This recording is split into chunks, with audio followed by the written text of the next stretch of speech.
Hey, Joe. Hey, Jack. Hey, Joe. Hey, Jack. You know what I like? What do you like? Misery. Yes. You No, know- that's objectively true. You know what the film version of Misery is? Oh, noir. Noir. Film noir. Yeah. Hell yeah. So I thought it would be fun, even though it's just barely related to our topic today, to test your understanding of noir slang. Oh, interesting. Yeah, Okay, this will yeah. be fun. Yeah, hit me with this. I know my noir, and even some I'm like, trip for biscuits? What? Yeah, Pardon me. Yeah, so I'll start out with some easy ones. When possible, I'm using them in a sentence. So first, we're going to go with the word dormy, as in, why didn't you lie dormy in the place you climbed to?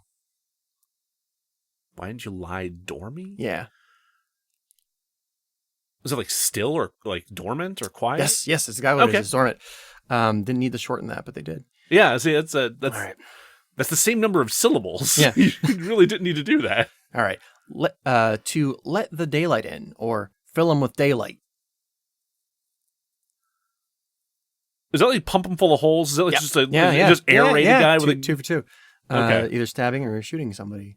This one I feel like we still use in language today, being behind the eight ball. Oh yeah, Yeah. This is like you're like you're in a rough situation. Yeah, Like you're yeah. under extreme pressure. How about she's got a real pair of bump gums? Pardon? She's got a real set of bump gums. It's either tits or legs. You know, you'd think so, but no, it just means she doesn't talk about anything worthwhile. Or the person, whoever. Bump gums? Bump gums. Yeah. The It doesn't... Listen, these are all pulled from different noir books. Everyone was very drunk in the 40s. extremely drunk. Yeah, fair. speaking Hey, of- Prohibition had ended, and and everybody was depressed. Right. Later, we're going to be out on the roof. Be out on the roof. Mhm. Out on the roof. Yeah. I don't think I've heard that one. That's No, but we're going to be there out on the roof later, be there out on the roof. Uh-huh. Celebrating.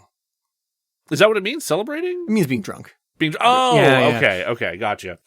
Goddamn. Out on the roof. Yeah. That's a weird one.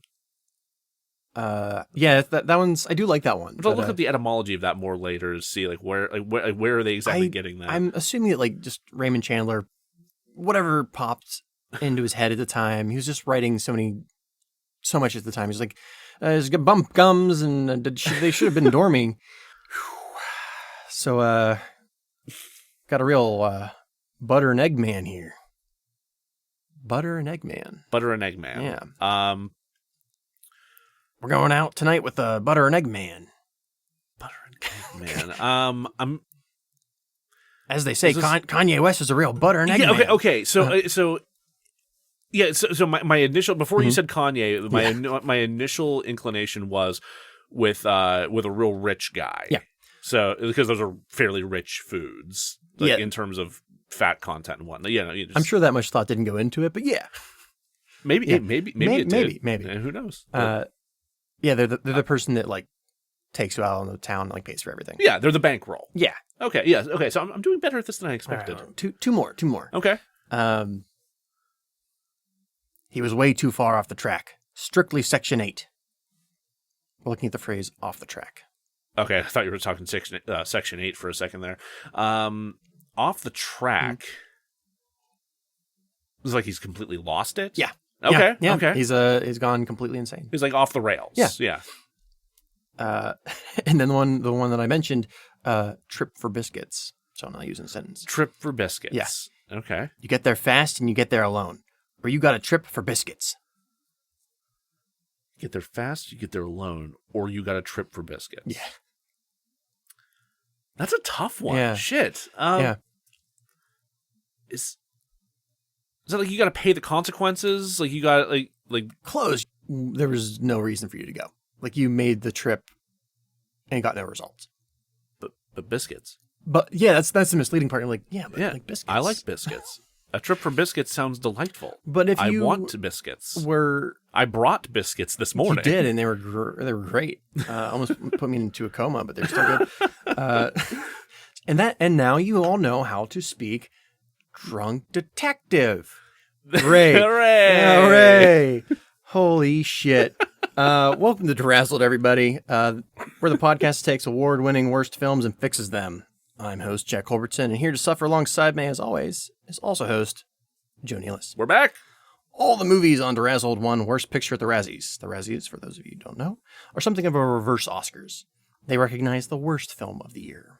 With 37 remaining films to pick from, I have chosen Howard the Duck, because why the cloaca not? Well, I think given the recent massive post-pandemic success of Spider-Man No Way Home, it's only reasonable that we dive into what is inevitably going to get brought back into the MCU, baby. Yeah. They're reaching back into the catalog here. They're pulling everything in. Now, there is not an iteration of Howard the Duck that is Spider-Man adjacent, but there is a Howard the Duck that is Deadpool adjacent. Of fucking course there is. God damn it. In hashtag Ryan Reynolds, Howard the Duck. Listen, Ryan, you tried really, really hard to get Hugh in. You tried. I appreciate it. It didn't happen, but there's still a shot at something great here. There's still a shot at something great. And that is a talking drunk duck detective. Yes.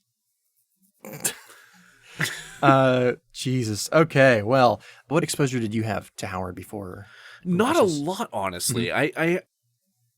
So as we've mentioned before, like, you're way more well-versed in comics than I am. Yes. Like, I have like a smattering of knowledge here and there, and a lot of that comes from just picking up random comics at the grocery store as a kid. And I remember seeing some Howard the Duck books either like on the shelf at like the Foodland that we would go to, or advertised within the other like Spider-Man or X-Men books that I was getting. He did a lot of crossovers in the 90s, which we'll get to. Yeah, like I knew references of him, and I had seen later on like snippets and previews of the movie, but I'd never actually seen the movie until we watched it for this.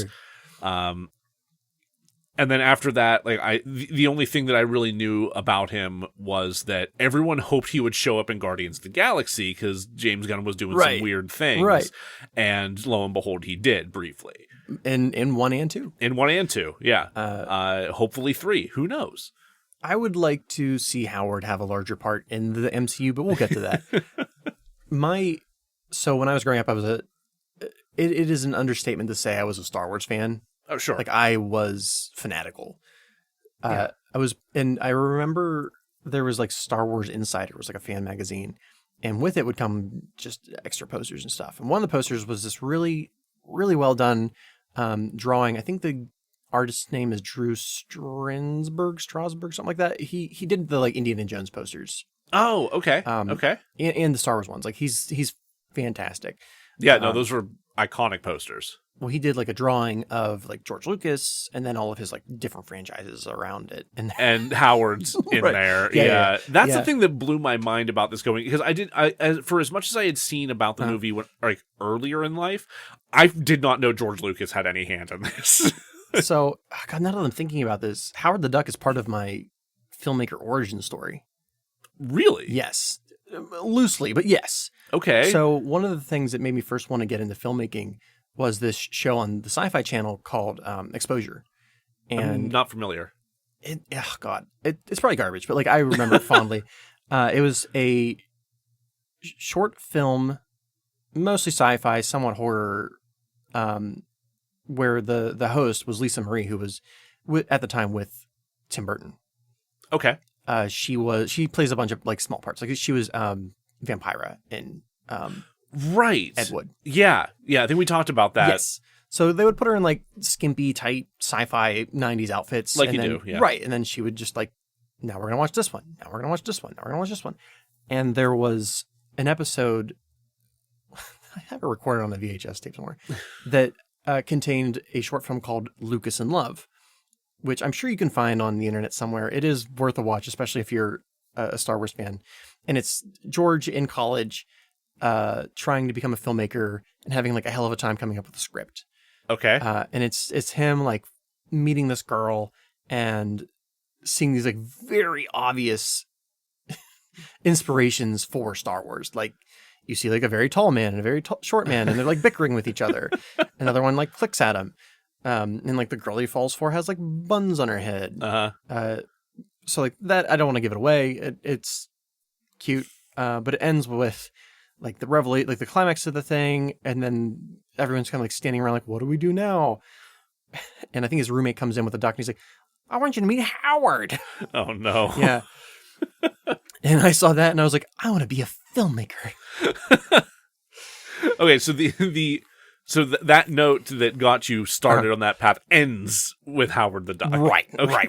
Right. No, it wasn't me looking at a duck named Howard. I'm like, I could do better than this. Good God. Fantastic. Well, before I go into the summary of Howard the Duck, I want to remind... Yeah, we want to remind everyone, like and subscribe to the show on whatever platforms of your choice. Please rate and review the show. That helps us get up in standings and into search results higher. We want as many people to discover us as possible and to check out the show. So please do that. You guys are a bunch of rock stars.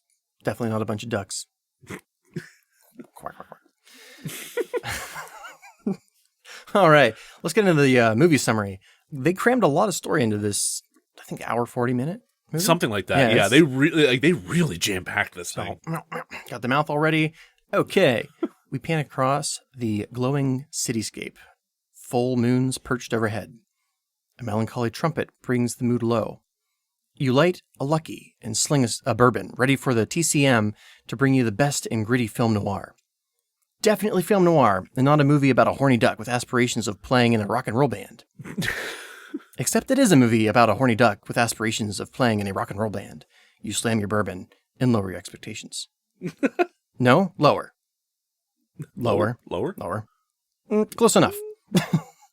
Inside Howard's apartment, the opening credits fade in and out over photos of his friends and family. The answer machine recites the sultry pleas of Wendy, hungry for that double D. That's duck dick. We zoom into a love letter from Michelle, the duck, also hungry for that double D. Duck dick. No, we got it. Howard grabs a Huggy-sized Budweiser from the fridge, watches some TV, and then opens an issue of Play Duck. Surely this movie can't be that horny. Surely they wouldn't put nipples on a duck. It is, and they do. They did, and they sure do. Howard opens to the centerfold, revealing Miss October, a duck with giant honkers and teeny tiny little pink nipples poking through her fluffy down. Just why on earth would a duck have nipples? That's the question I want to see on like a lollipop stick or like a popsicle stick. I'm pretty sure that is the popsicle stick equivalent of the guy from PBR tweeting about eating ass. Is that thing that happened? Yeah, you didn't hear about that? No. Yeah. The guy who was running PBR's like brand social media account decided to start the year by tweeting about eating ass. He got fired. Oh. Yeah. No, which is wild considering how completely bonkers brand Twitter is. Like, do they not know the brand that they are? Like, are they aware? I have no idea. They must not know. Jesus. Okay, before Howard can choke the chicken, a phrase that only now in my 30s I'm questioning the etymology of. Let's stop right there and confirm that yes, duck titties do not an R rating make. Instead, the rating boards, which consists of parents and religious leaders, said it's perfectly okay for you to show this movie to your first grader. Yeah, this is a PG-rated film, isn't it? It is. Because there wasn't PG-13 just yet. Or no, hadn't PG-13 like just happened? I think we looked this up while we were doing the watch-along. This was a year after Raiders. Or was it the same year as Raiders? Well, it's not Raiders that brought about the PG-13. It was Temple of Doom. Temple of Doom, you're right. You're right, yeah. And I don't think Temple even got it. I think it was like because of Temple of Doom. It was formed because of that. Okay, yeah. Which I think is 84, and this came out in 86. So they don't have an excuse. They don't have an excuse. This should have been at least PG-13. Dad, what are those? Well, son, when a man and a pervert make a movie together. Anyway, this Dana Barrett Demet chair tears through the apartment while demolishing an elderly couple's bedroom, then a lady duck's relaxing bubble bath. Where there are more duck nipples. Yeah, but like this time, way bigger Ariel was. You say that like it makes it better. Well, like the first set, it almost looked like it was like a blemish coming up through. Like if they weren't matching blemishes. It's duck airbrushing. Right. Right. Oh, God. I regret everything. We really need to start doing episodes again that my mom can listen to. Howard exits through the side of the apartment complex, his chair flying through the sky, before entering a wormhole.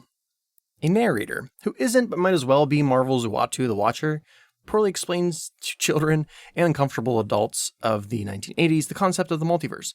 Something that I guess you guys aren't ready for yet, but your kids are going to love it. God damn it.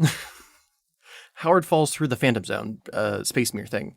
Before the title appears, Uatu shouts, "In the beginning, there was Howard the Duck," and the title explodes. I don't know why any of this happened, but it did. Choices were made. Howard crash lands in Cleveland, Ohio, only to immediately be accosted by several Twisted Sister rejects.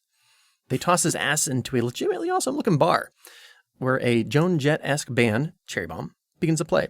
Cherry Bomb is led by Beverly Switzler, played by Leah Thompson, hot off the success of that movie where she tried to fuck her son. I think I watched that DVD extra that you sent me, and she mentions, like, it was a weird couple of years for me. Like, I was supposed to be in love with my son, then I was supposed to be in love with a duck. I was really confused for a bit there.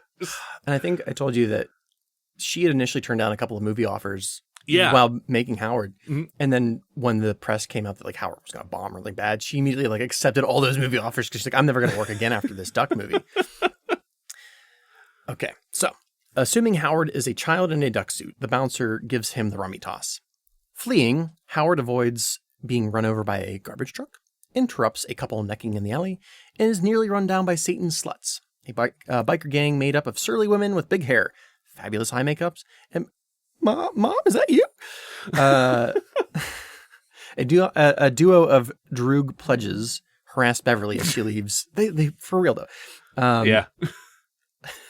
They're like the Droogs if the Droogs sewed baby doll heads to their jackets. Kinda. Yeah. If they had like a weird like body horror punk aesthetic. Yeah. So the Droogs are like, hey, let's go fuck up this chick.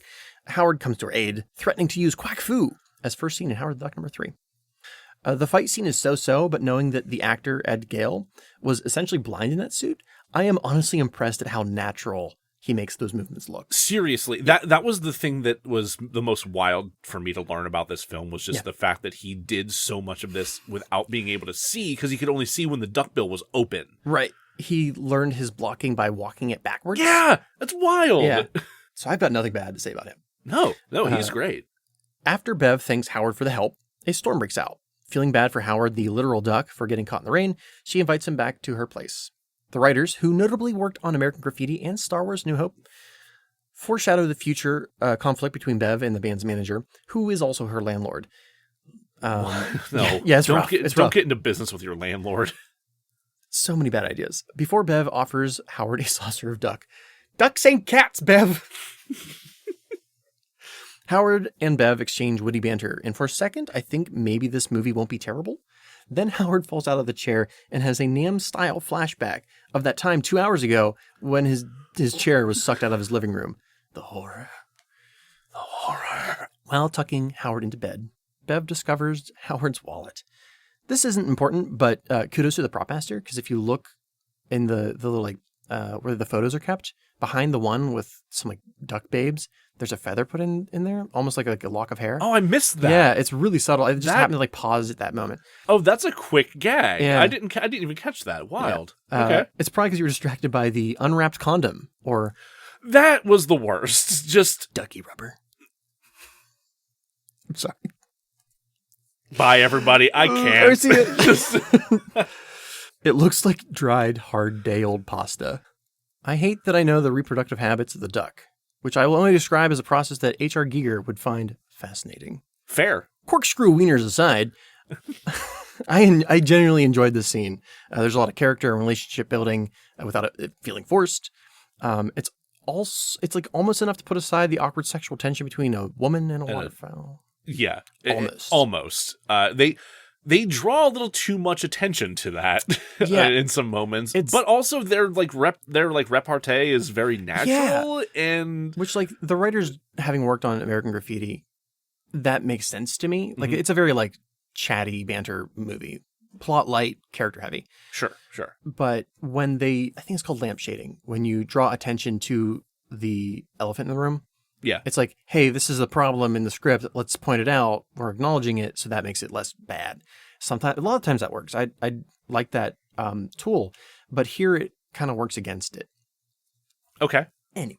The following day we meet Phil, portrayed by Tim Robbins, who I guess is sort of friends with Bev, or maybe an acquaintance through Bev's sex-starved bandmate. It's never made clear. It's not 100% clear. Mr. Robbins plays an unhinged scientist working at a local museum. That's putting it mildly. He's like what, like a lab assistant? I meant the unhinged part is mild. Oh, yeah. But also, yeah, it's something like that. I describe him as like a younger, spunkier Doc Brown with like maybe like a coke problem. Yes, there it is. Okay.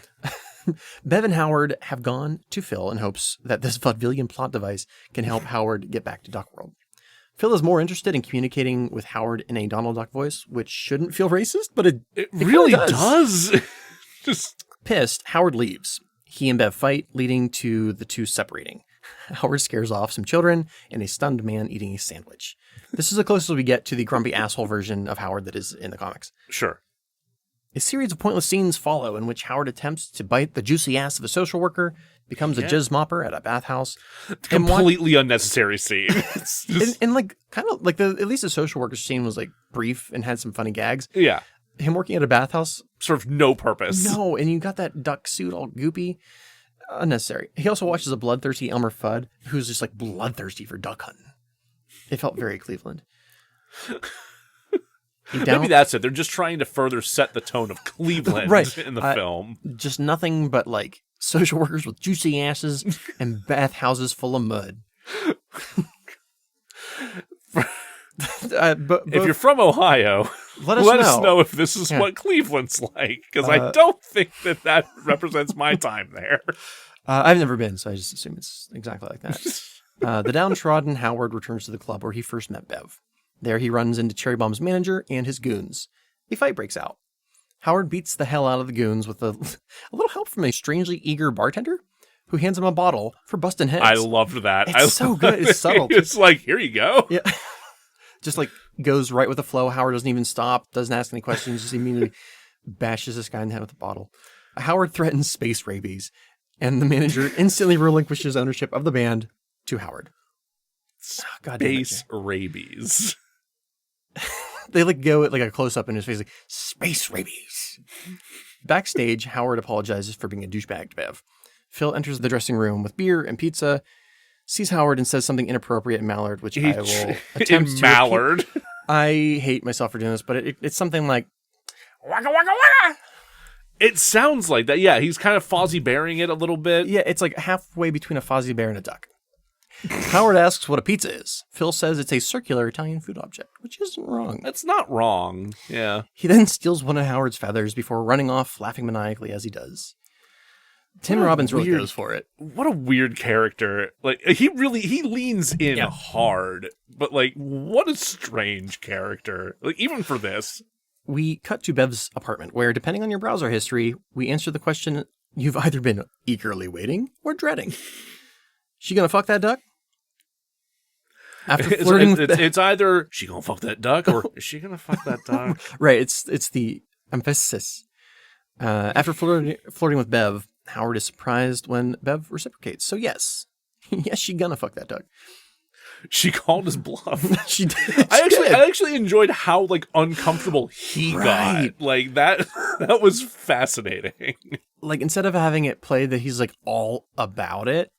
And then she's uncomfortable. I mean, it's still deeply weird that she's that into it. And, like, you have to wonder, like, how much of that is her, like, just bluffing back and like, clearly just trying to make him uncomfortable. At the end of the scene, she's like, I'm just kidding. But I'm like, your performance does not indicate as such. The delivery of that line does not assuage any suspicions that I have about the fact that you want to fuck this duck. It's just...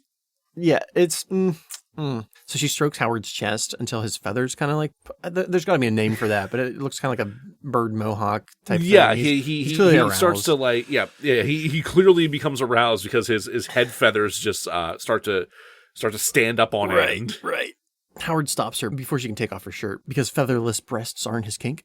Also, he's all out of condom. He's also out of condom. Bev settles for a goodnight kiss, which we see in silhouette through a hanging sheet, as does Phil, Carter, and Dr. Jennings, played by Jeffrey Jones, who immediately becomes the most uncomfortable aspect of a scene that just narrowly avoided bestiality. It's a hell of a thing to be able to say, but here we are. Do we address the Jeffrey Jones in the room? I mean, he just entered the room, so Right, yeah, we may as well. I mean, just up front, content warning at this point for mention of child pornography and mention of abuse of children. And Yeah. So Jeffrey Jones was arrested for possession of child pornography. My mouth doesn't even want to say it. Yeah. He didn't stay in prison. I think he was just only there for like a hot second. Right? Because we looked it up. We were like, oh, certainly he's still in jail. He never actually served a sentence. That's right. He just said like, he was probably in there like as like under intake. It was, Yeah. I guess he was first arrested or something. But unfortunately, he's in a lot of movies that I enjoy. so many. Yeah. Like, it's painful the number of movies that he is in that are now that I now have to like enjoy somewhat less because I know Right. he's in them. Like Beetlejuice specifically is one that's hard for me. And Ferris Bueller. Ferris Bueller just becomes creepier. Yeah, Like honestly. way creepier. So the specific charges was he was arrested in 2002 for possession of child pornography and accused by a 17-year-old boy of solicitation to pose for nude photographs. He pled no contest to a charge of soliciting a minor, as the accuser was 14 when the offense first occurred. So, and at the same time, the misdemeanor charge of possession of child pornography was dropped. So that's thank you Wikipedia for the wrap up there. He is still listed in a sex offender database as of last year. I think he is working again, though. Not in like a mainstream sense, but I hope think not. he is. Yeah. Yeah. The doctor explains that the laser zip-zap-zopped Howard to Earth, and that bing-bonging it will send Howard back. Technical terms. Technical terms. Yeah. I explain it just about as well as they do. After some touching goodbyes, the gang goes to the lab, arriving just after a laser malfunction. The police arrive, harass and strip Howard, and charge him with being an illegal alien. Howard. Well, yeah. Yes. I mean, sure. He's certainly an alien. Howard and Bev escape only to find Dr. Jennings, his flesh burnt, and as it becomes increasingly obvious, super possessed. Jennings narrates the process of becoming this creature's host in unnecessary detail. The level of exposition that he just becomes exposition for like half an hour. It is bizarre. Like there was no other way for you to do this during the car chase too. Like the car chase is happening, and he's narrating it. So the scene ends with Dr. Jennings, Bev, and Howard nearly crashing into Joe Roma's Cajun Sushi, which like kind of sounds pretty good. I want to go to this restaurant really badly. Like it looks exactly like a diner on the side of a road, but sells sushi. Bev suggests coffee as a solution for the whole being possessed thing, and I'm inclined to agree with her. After freaking out their server, Dr. Jennings explains that he is actually one of the dark overlords of the universe. As abominable as Jeffrey Jones is, his performance is unfortunately really good. Like he strikes a balance between being goofy and creepy. It maybe is a little over the top at points, but the movie is that. Also, we get really cool 80s visual effects. It's kind of like what we see in Ghostbusters with the proton packs. Which I'm a fan of. It probably wouldn't fly today, but I liked it. No, for the era, the effects I thought were a lot of fun. Thought they were well done. So Dr. Jennings proton blasts the ketchup and mustard jar to demonstrate his inner demon. We've already handled this tactfully, so I'm just going to skip over the number of pedophile jokes that I have listed here. Fair. Because I'm a mature big boy. That's when the three good old boys come over to harass Howard and Jennings. A fight ensues. Howard runs across the countertop calling someone a cracker. Which feels like the second time we've had to deal with that on this show, and I'm fine with it. The denizens of the diner turn on Howard, preparing to cook this clearly sentient creature, an act that violates Article 53 of the Fourth Geneva Convention. Is that true? Fucked if I know. To my understanding, no American has ever read it. God damn it. But it is true. Bev lets it slip that Howard's her boyfriend, a romance that is illegal in all but 4 states. I don't think she lets slip. I think she's actively trying to use that as a distraction. Like she like Oh, do you think it was like a... I thought it was like a cry for like, don't hurt him. I love him. Oh no, I took that as like I need to stop them somehow. How am I gonna get them to fucking do that? I know if they think I'm fucking this duck, they'll stop, and that's a weird thought to have. Jennings intervenes when the movie's half-assed MacGuffin, a code card is put into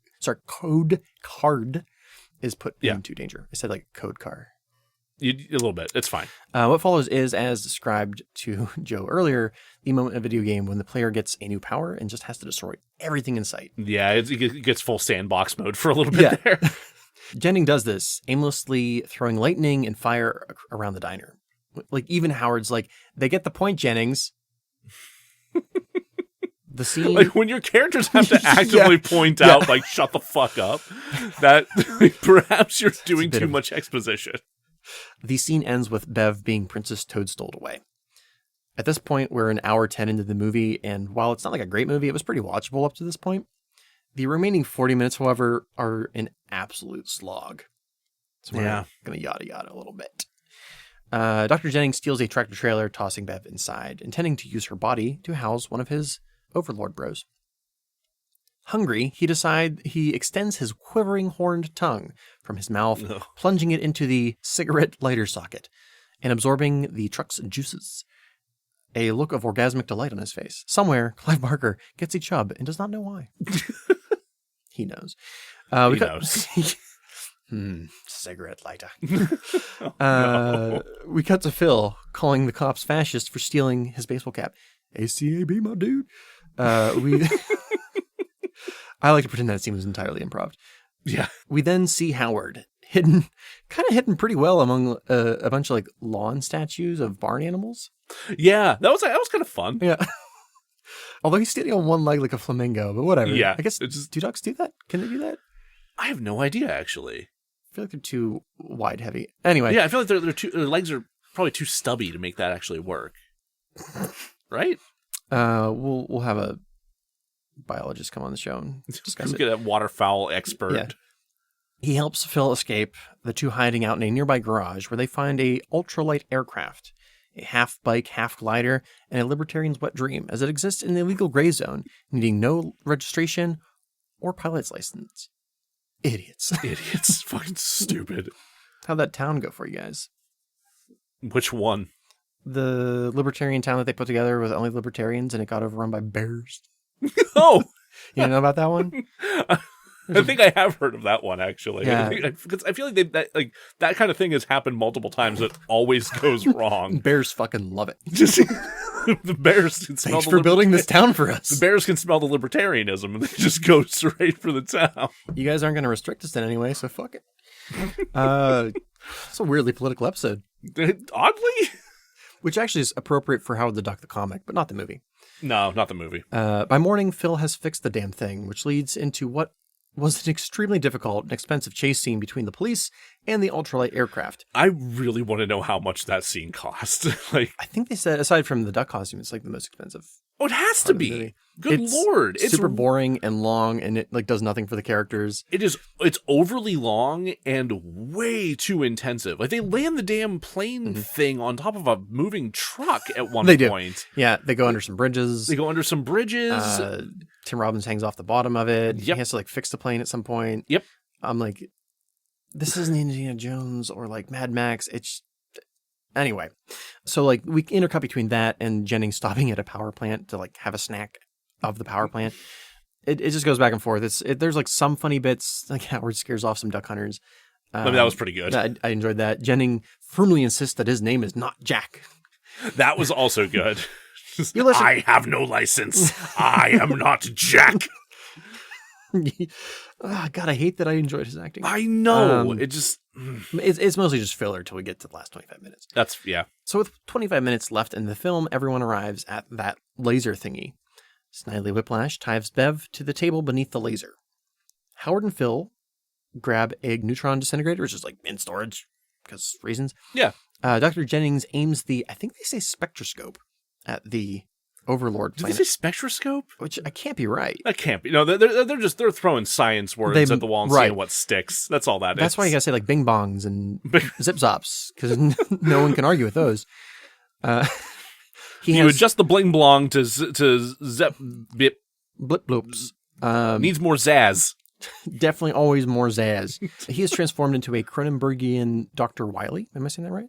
Yes. The vertebrae of his spine protruding through the lab coat. Howard and Dr. Jennings have a high noon showdown with lasers, which ends with the Overlord getting exploded from Dr. Jennings' body. Science. Because science. A Ray Harryhausen abortion crawls from the wreckage. A mixture of scorpion, spider, and vagina dentata. The claymation monster fires thorned penis tongues from its hands. It sure does. Catching Howard in one while using the other to restart the laser. It's so stupid. It's like absurd. I know the science and work that went into it and how it has progressed. Like that stupid scene alone has helped so many films after it. Mm-hmm. But the scene itself is dumb. Yeah. I mean, it's kind of like it's a whoopsie doodle where like we were trying to do this one thing and instead invented penicillin. Like we were trying to do like a weird vagina dentata scorpion and instead we fixed CGI for the next 40 years. It's a happy accident. There's a lot of happy accidents with Howard, but we'll get into it. Okay. With help from the dewormed Dr. Jennings, Howard is able to get back to the neutron disruptor and blast the Overlord. Howard then makes the decision to destroy the laser, preventing the arrival of future Overlords, but also eliminating his only means of returning home. How do you end this cluster duck? You just had to. I had to. We cut to the near future where Cherry Bomb is now a successful rock band. Howard is still their manager, and Phil, likely having been barred from science as a whole, like the entire field of science, is now a stage manager. Howard fucks around with the fly system, pissing off the local IATSE, and ends up on stage. I'm so happy I got the reference, IATSE. And ends up on stage singing and dancing the song Howard the Duck, co-written by George Clinton of the Parliament Funkadelic. It feels wrong to say. I cannot believe they dragged George Clinton into this. Just not wanting us to miss a single second of this killer performance, credits roll over the footage. And while I had already turned the movie off at this point in our initial viewing, on second viewing I realized that there's a small clip that follows Howard and Bev's exit off stage. She compliments him on his performance before leaning in for a kiss. The screen fades to black before contact is made because seeing an unimpeded kiss between a human woman and a duck puppet is a line George Lucas is not willing to cross. Thus ends the first entry in the Marvel Cinematic Universe. I hope you're proud of yourselves. The fuck was any of that? Oh, good Lord. I hope you enjoy editing this one. That's gonna be fun. So that's Howard the Duck. There are people responsible. I'd like to hold them responsible, but like even the names that we have they're just barely attached to the project. So like the people who are actually responsible have gotten away scot-free. Really? Yeah. So like George Lucas was involved, but like not really. And Steve Gerber created Howard, but like he had like a meeting with the team. Right. He didn't really have a big hand or influence on the film itself. Yeah. I think there was one executive who basically was the scapegoat. And depending on which report you're reading, he either was fired or quit or resigned or whatever. And just was given the opportunity to resign. Right. So the first thing I want to talk about in regards to Howard the Duck and those responsible is the comic. Sure. And to talk about the comic, you have to talk about shit-heel Dr. Frederick Wortham. Frederick Wortham? Yeah. Okay. I loathe this man. He wrote Seduction of the Innocent. This is the gentleman. Oh, okay. Yeah, no, I'm familiar with this. So he, for those who don't know, he utilized data, like fluffed the numbers to... Data. Yeah. It caused a moral outrage that led to the creation of the comic book code authority. Mm-hmm. Basically saying that it was making children violent, vicious monsters. It was pornographic. Batman and Robin were gay, and I think EC Comics was the horror comic that the company, the horror comic company that sank because of him. It later turned out that like the comics he was referencing were like specifically pornographic comics. like Of course, yeah. not superhero comics, but like actual porn. Right. Like specifically porn, not anything that was intended for kids to read. I imagine some like 1950s little hooligan with like a Tijuana Bible in the shed. I wanted to cover more stuff with Frederick Wortham, but it's hard because they only put forth like there's that, and then he had some stuff to do with civil rights, which may have actually been positive. Interesting. But I distinctly remember listening to some podcast on evangelicals and him being involved in some shitty way. So you're telling me that we still can't get the fuck away from Saving Christmas? Yeah. Is that where we still are right now? Because of this asshole. You know who I imagine when I think of Frederick Wortham is the like weird priest in I think Poltergeist 2. I don't know if I've seen Poltergeist 2. It might be Poltergeist 1. But anyway, he's got like the like flat hat and bad teeth. Anyway, not important. So because of the code, you weren't allowed to like mention monsters by name. You had to like dumb down the violence. The villains were not allowed to win. 1950s style like morality. Sure. But by the 70s, we had dealt with Vietnam and nobody gave a shit anymore. So the code started to relax, and Marvel wanted to try some new things. It tried everything. It's like we don't know what's going to sell, so we'll try kung fu, we'll try horror, we'll try blaxploitation. And one of the horror comics was called Adventure into Fear, and it starred Man-Thing, who is Swamp Thing-esque, but less sentient. It's basically just like a collection of moss that's big and scary, and like I think the catchphrase is like I'm gonna fuck it up, but to paraphrase, any man who knows fear knows Man-Thing, or some shit like that. Like he basically like makes your fear. He's like a scarecrow type dude. Okay.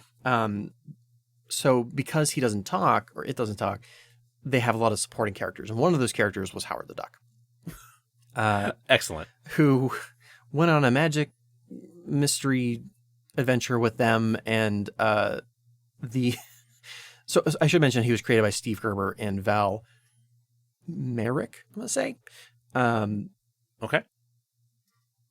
But the editor at the time, Roy Thomas, who was like friends with Steve, hated Howard, and he's like, "You're killing him off at the end of the story."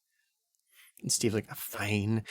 So he basically, like, at the end of the first Thor, where Loki just gets chucked into the abyss, that's what they did with Howard. But the demand for more Howard was surprisingly high. Yeah, so like I guess we'll just have him fall out the other side of that abyss. And he got like a bunch of guest spots on the same Adventures in the Fear, and then he eventually got backup stories, which I don't know if people know what that is, but it's you have like the main story in a comic, and then the backup story is like 3 or 4 pages with a separate character. It may be related to the main story, but most time it's not. It's basically, they don't do them too much anymore, but back in the day, it used to be a way to like test out this character to see if people like it. Okay. Or people like this character, but not enough for them to have their own series. So we'll give them so I imagine that's where he was kind of falling, because because there was already demand. Yeah. So because of those backup issues, he eventually got enough fandom to get his own series. Wild. Yeah. And so is that where they end up sending him to Cleveland then? Is he comes out the other end of this abyss and lands in Cleveland? He immediately comes out the other end of the abyss. I think it might have been a guest, like a backup story, but like he ends up in Cleveland. Nobody's like, this is a duck person and I'm a cop and like, fuck you. And he has a couple of adventures where he tries to do the good thing, but then like, for example, he runs into Bessie, the vampire cow. That like Dracula got a thirsty, drank a cow, turned a cow into a vampire, and then Howard hunted down the vampire cow, did the thing you do to vampires, and then the police are like, "Why'd you kill that fucking cow?" So I think the first issue starts with like Howard getting out of prison because he killed that cow. Because he killed that cow, and then he. God damn it! I guess content warning for suicide. But the first issue of Howard is him like trying to find somewhere to kill himself. Oh God! Yeah, it just opens on him like, where is a high enough place for me to kill myself? That giant rock there. I don't know Cleveland well enough, but like some watery area has a giant rock pillar sticking out. And he's like, yeah, I could probably die if I jump from that. Only discover it's like a wizard's tower because Sure. Why not? Specifically, I'm probably going to say this wrong, but the wizard prorata, it's a accounting term because prorata is a cosmic accountant. He also fights characters like his arch enemy, Dr. Bong, not like a water bong, but like a bong bong.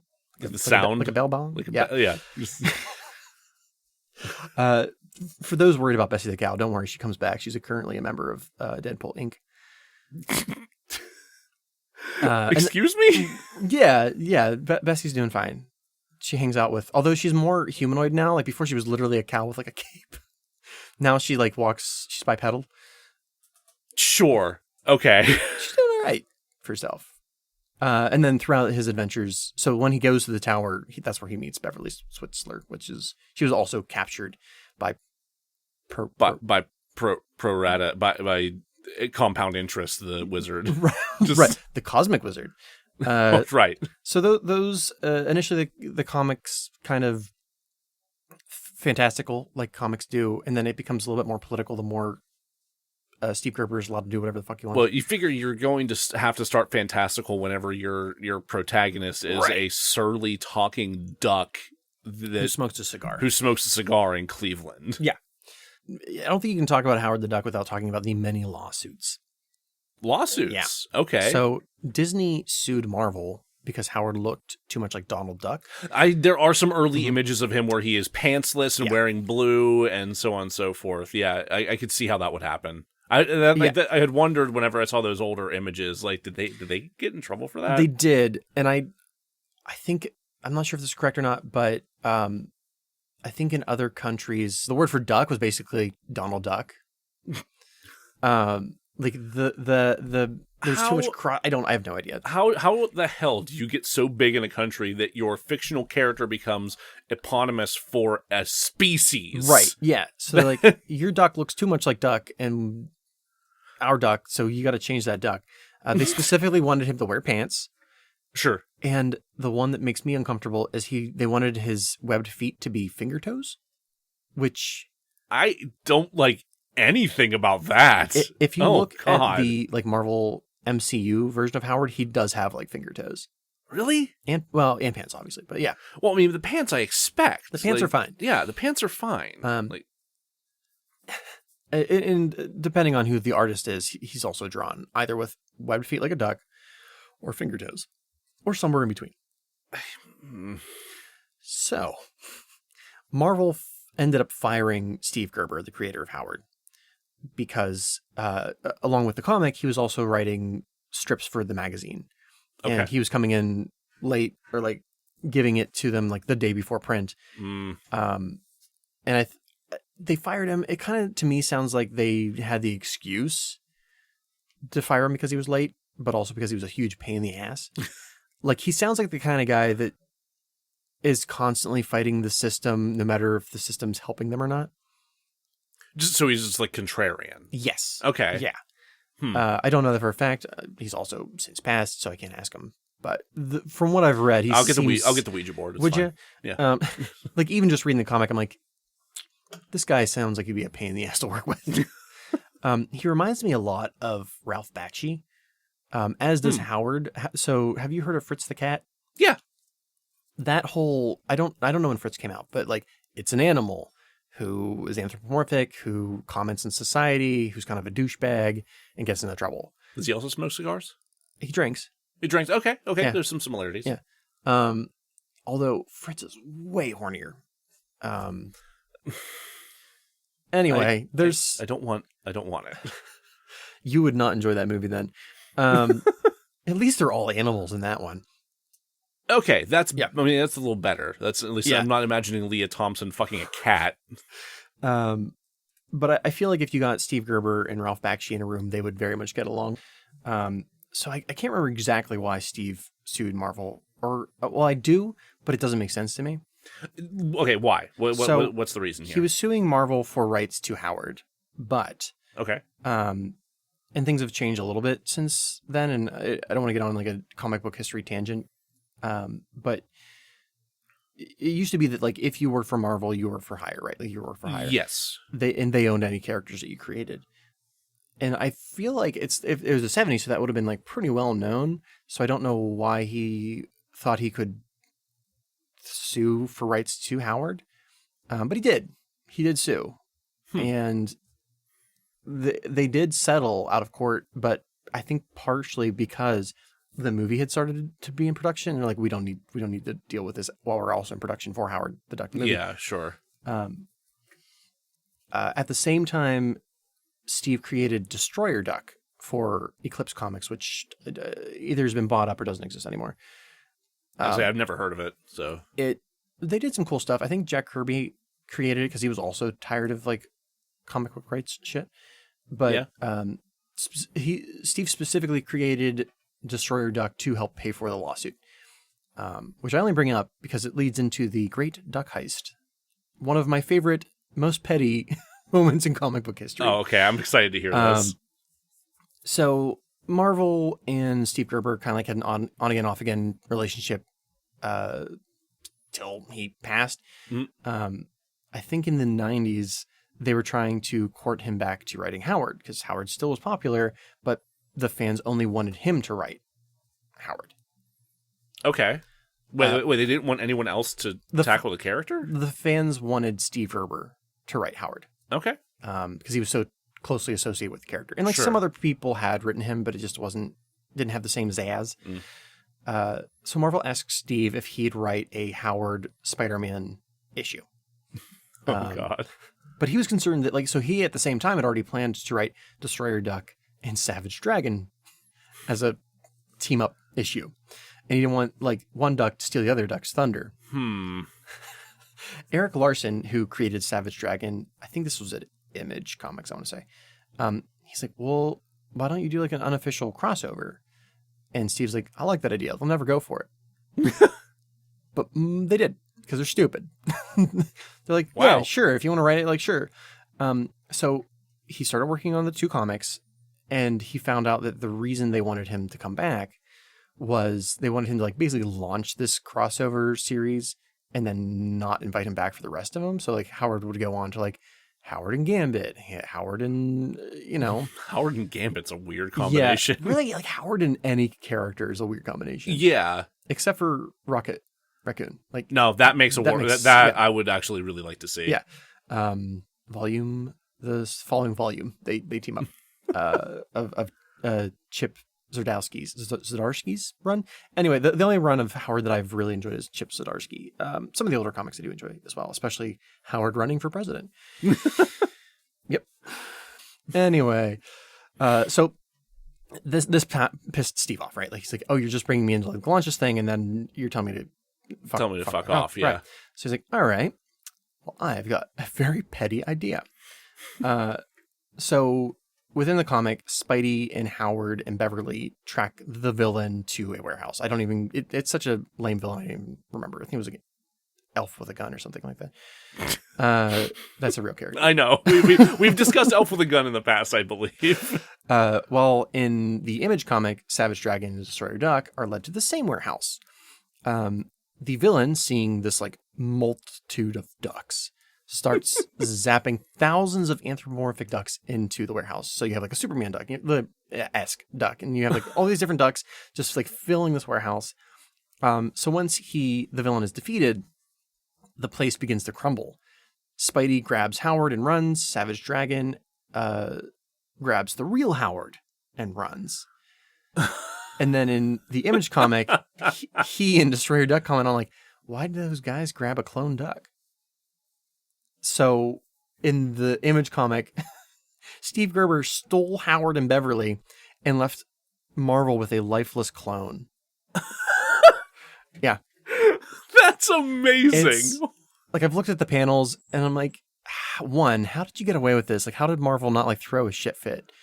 And like clearly it was editorial, like not paying close enough attention. Well, clearly, yeah. Like somebody absolutely dropped the ball in there, which I guess is the entire point of like the duck shell game that you've put together in this giant warehouse full of ducks. Yeah, but distraction. Yeah. Holy shit! How did that not result in a lawsuit? I don't know, but I love it so much. That's bonkers. I mean, like, Marvel went on to do Howard comics like they planned to do, and like, sure. but for Steve Gerber personally, he's like, well, that's not the real Howard. Yeah. Yeah, for the rest of his life, he can claim like, Yeah. no, that wasn't Howard. Howard went that way. Yeah, Howard's over with Savage Dragon. Yeah. And Wow. Destroyer Duck. Absolutely amazing. And those 90 comics in general, I'm not a fan of 90s comics, and they're probably garbage. I didn't read any of them, but that brings us to George Lucas, Okay. who gets the most flack for this movie. And Seems a little weird. it is weird, and but- I just read it's his biography, George Lucas. I think it's George Lucas A Life or something like that. It's pretty good, but it explains that George Lucas at that moment in time was enormous, right? So not only did he have the Star Wars trilogy out, which ended in 83. 83, yeah. He also had the Indiana Jones series, Temple being released in 84, I want to say. And everyone was wondering, like, what's going to be your next project? Like, he hadn't directed a movie since the first Star Wars. He'd only produced. And now I wish he'd kept it that way, but it's fine. I think most of us feel that way. So he had really early on, he had pitched Howard the Duck to the people who went on to write and direct it. William Hike, which we both Desperately want to pronounce as yuck. And Gloria Katz, who are, I think they're married. I think they're still married. I think so. Yeah, I think that's right. But they were old pals of George. Oh, they worked with him on American Graffiti and everything. They knew they had known each other for quite a long time Since college. Yeah. Like they attended the same parties. Like they were really good friends. Yeah. So like forever ago, like American Graffiti days, he's like, I really like this Howard the Duck comic. Like, it's funny. It's got like a film noir / absurdist vibe, which to an extent it does. And that is how I very loosely connected noir to the intro. Is Yes. he said the word noir, and I said, yes, please. I will run with this one reference. So he had wanted to do it at the same time Marvel was desperately trying to sell the Howard the Duck rights for whatever fucking reason. I mean, he was kind of big at that moment, but not so big. I'm like, you could have sold any of your characters. Maybe they were like nervous to sell the bigger characters. Like, here, probably, yeah. I feel like at that point, like you're not getting into like the early 2000s. Like, we have to sell off the rights to the big names or else we're gonna tank. Right. I mean, they did bankrupt, but they still. You can declare bankruptcy and not collapse. Yeah. Like, like that happens all the time. Yep. Unless you owe student loans. Unless you have student loans. So George, it was a mixture of like, he wanted to help out his buddies. He also loved himself some merchandising. I mean, keep in mind this came closely after Ewoks, Caravan of Courage. So he's like, yes, please remind people that exists. So he's like, yeah, like, absolutely, I will. We will do this movie where action figures are a possibility. Yeah, if it has even like a faint hint of that toyetic stink, he's gonna run to it. So even with all that in mind, they didn't want Howard to be the way that it came out. Like they wanted it to be funnier with like darker moments. Mm-hmm. They also wanted it to be animated. Right. Yeah, they had originally wanted it to be animated, but there was a desire from the studio to have it be like coming out that next summer. It would have taken years to animate. Specifically, Universal's the company that put it out. Yes. And they wanted those Lucas bucks, right? So ASAP. Fox had Star Wars. I think Paramount at the time had Indiana Jones. And they're like, well, we want our own franchise, and with George Lucas attached, because he's a money bank person. And we need to fill the summer slot with Duck, and animated movies didn't sell very well. But Duck movies historically crush in the summer. Yeah. It's just, that's what the people want to see. So I'm going to quote July. I need to get in to see my Duck movies. I'm going to quote from Gloria Katz specifically about the response to this Duck movie. It's a film about a duck from outer space. It's not supposed to be an existential experience. We're supposed to have fun with this concept, But for some reason, reviewers weren't able to get over that problem. Maybe because you made it really unclear as to whether or not Leah Thompson wanted to fuck this duck. Well, Steve Gerber also had a response to that. Oh. Yeah. He declared that the comic book series was exactly an existential joke, stating, "This is not a joke. There it is, the cosmic giggle, the funniest gag in the universe, that life's most serious moments and most incredible dumb moments are often indistinguishable only by a momentary point of view. Anyone who doesn't believe this probably cannot enjoy reading Howard the Duck." Which, Yeah. All right.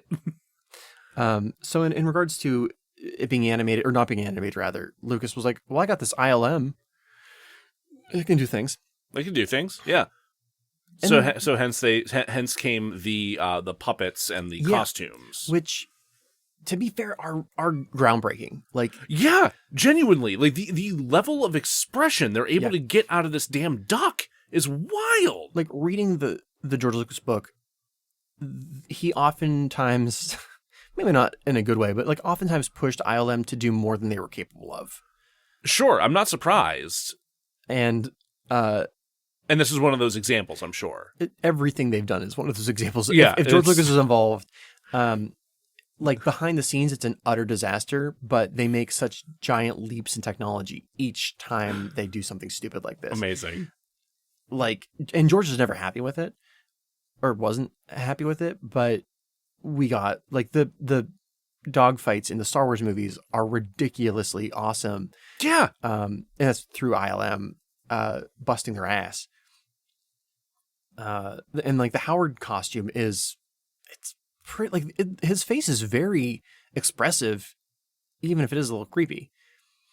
It's unnerving at a number of points, but it is also like wildly engaging. Yes. Yeah. For me, I've narrowed it down to specific, and we'll talk about this in the critique. Specifically, the thing that makes me upset about the costume is that the eyelids are flesh colored. Yeah, that's uncomfortable.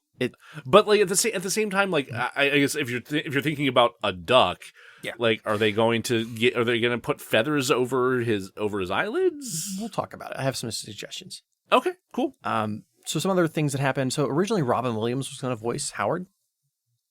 That's what? He was originally going to voice Howard, but the issue is that the way that they filmed Howard, they recorded the live action first, and then the actor had the dub over the duck lips. It was just too hard for it to be the reverse way. Mm-hmm.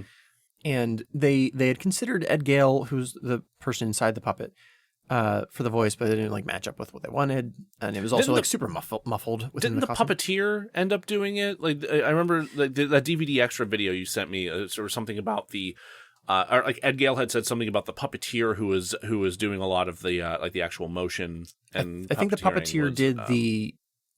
Or maybe that was just the on-set version, yeah. where he was like speaking through a microphone that was coming through a hidden speaker there, so Leah Thompson or whoever else in the scene could hear and interact properly. Yes, because you couldn't hear shit that Ed was saying through that mask. Right, and they got. I had it typed somewhere and I think I deleted it. They got a Broadway actor to come in. Oh, like I don't hate the voice. It's not great. It's not the Howard from the comic book. Yeah, like tonally, it's a little cartoony. Yeah, it definitely comes across as cartoony. I would agree with that. But Robin Williams, being known for his improv, was like, oh my god, nope.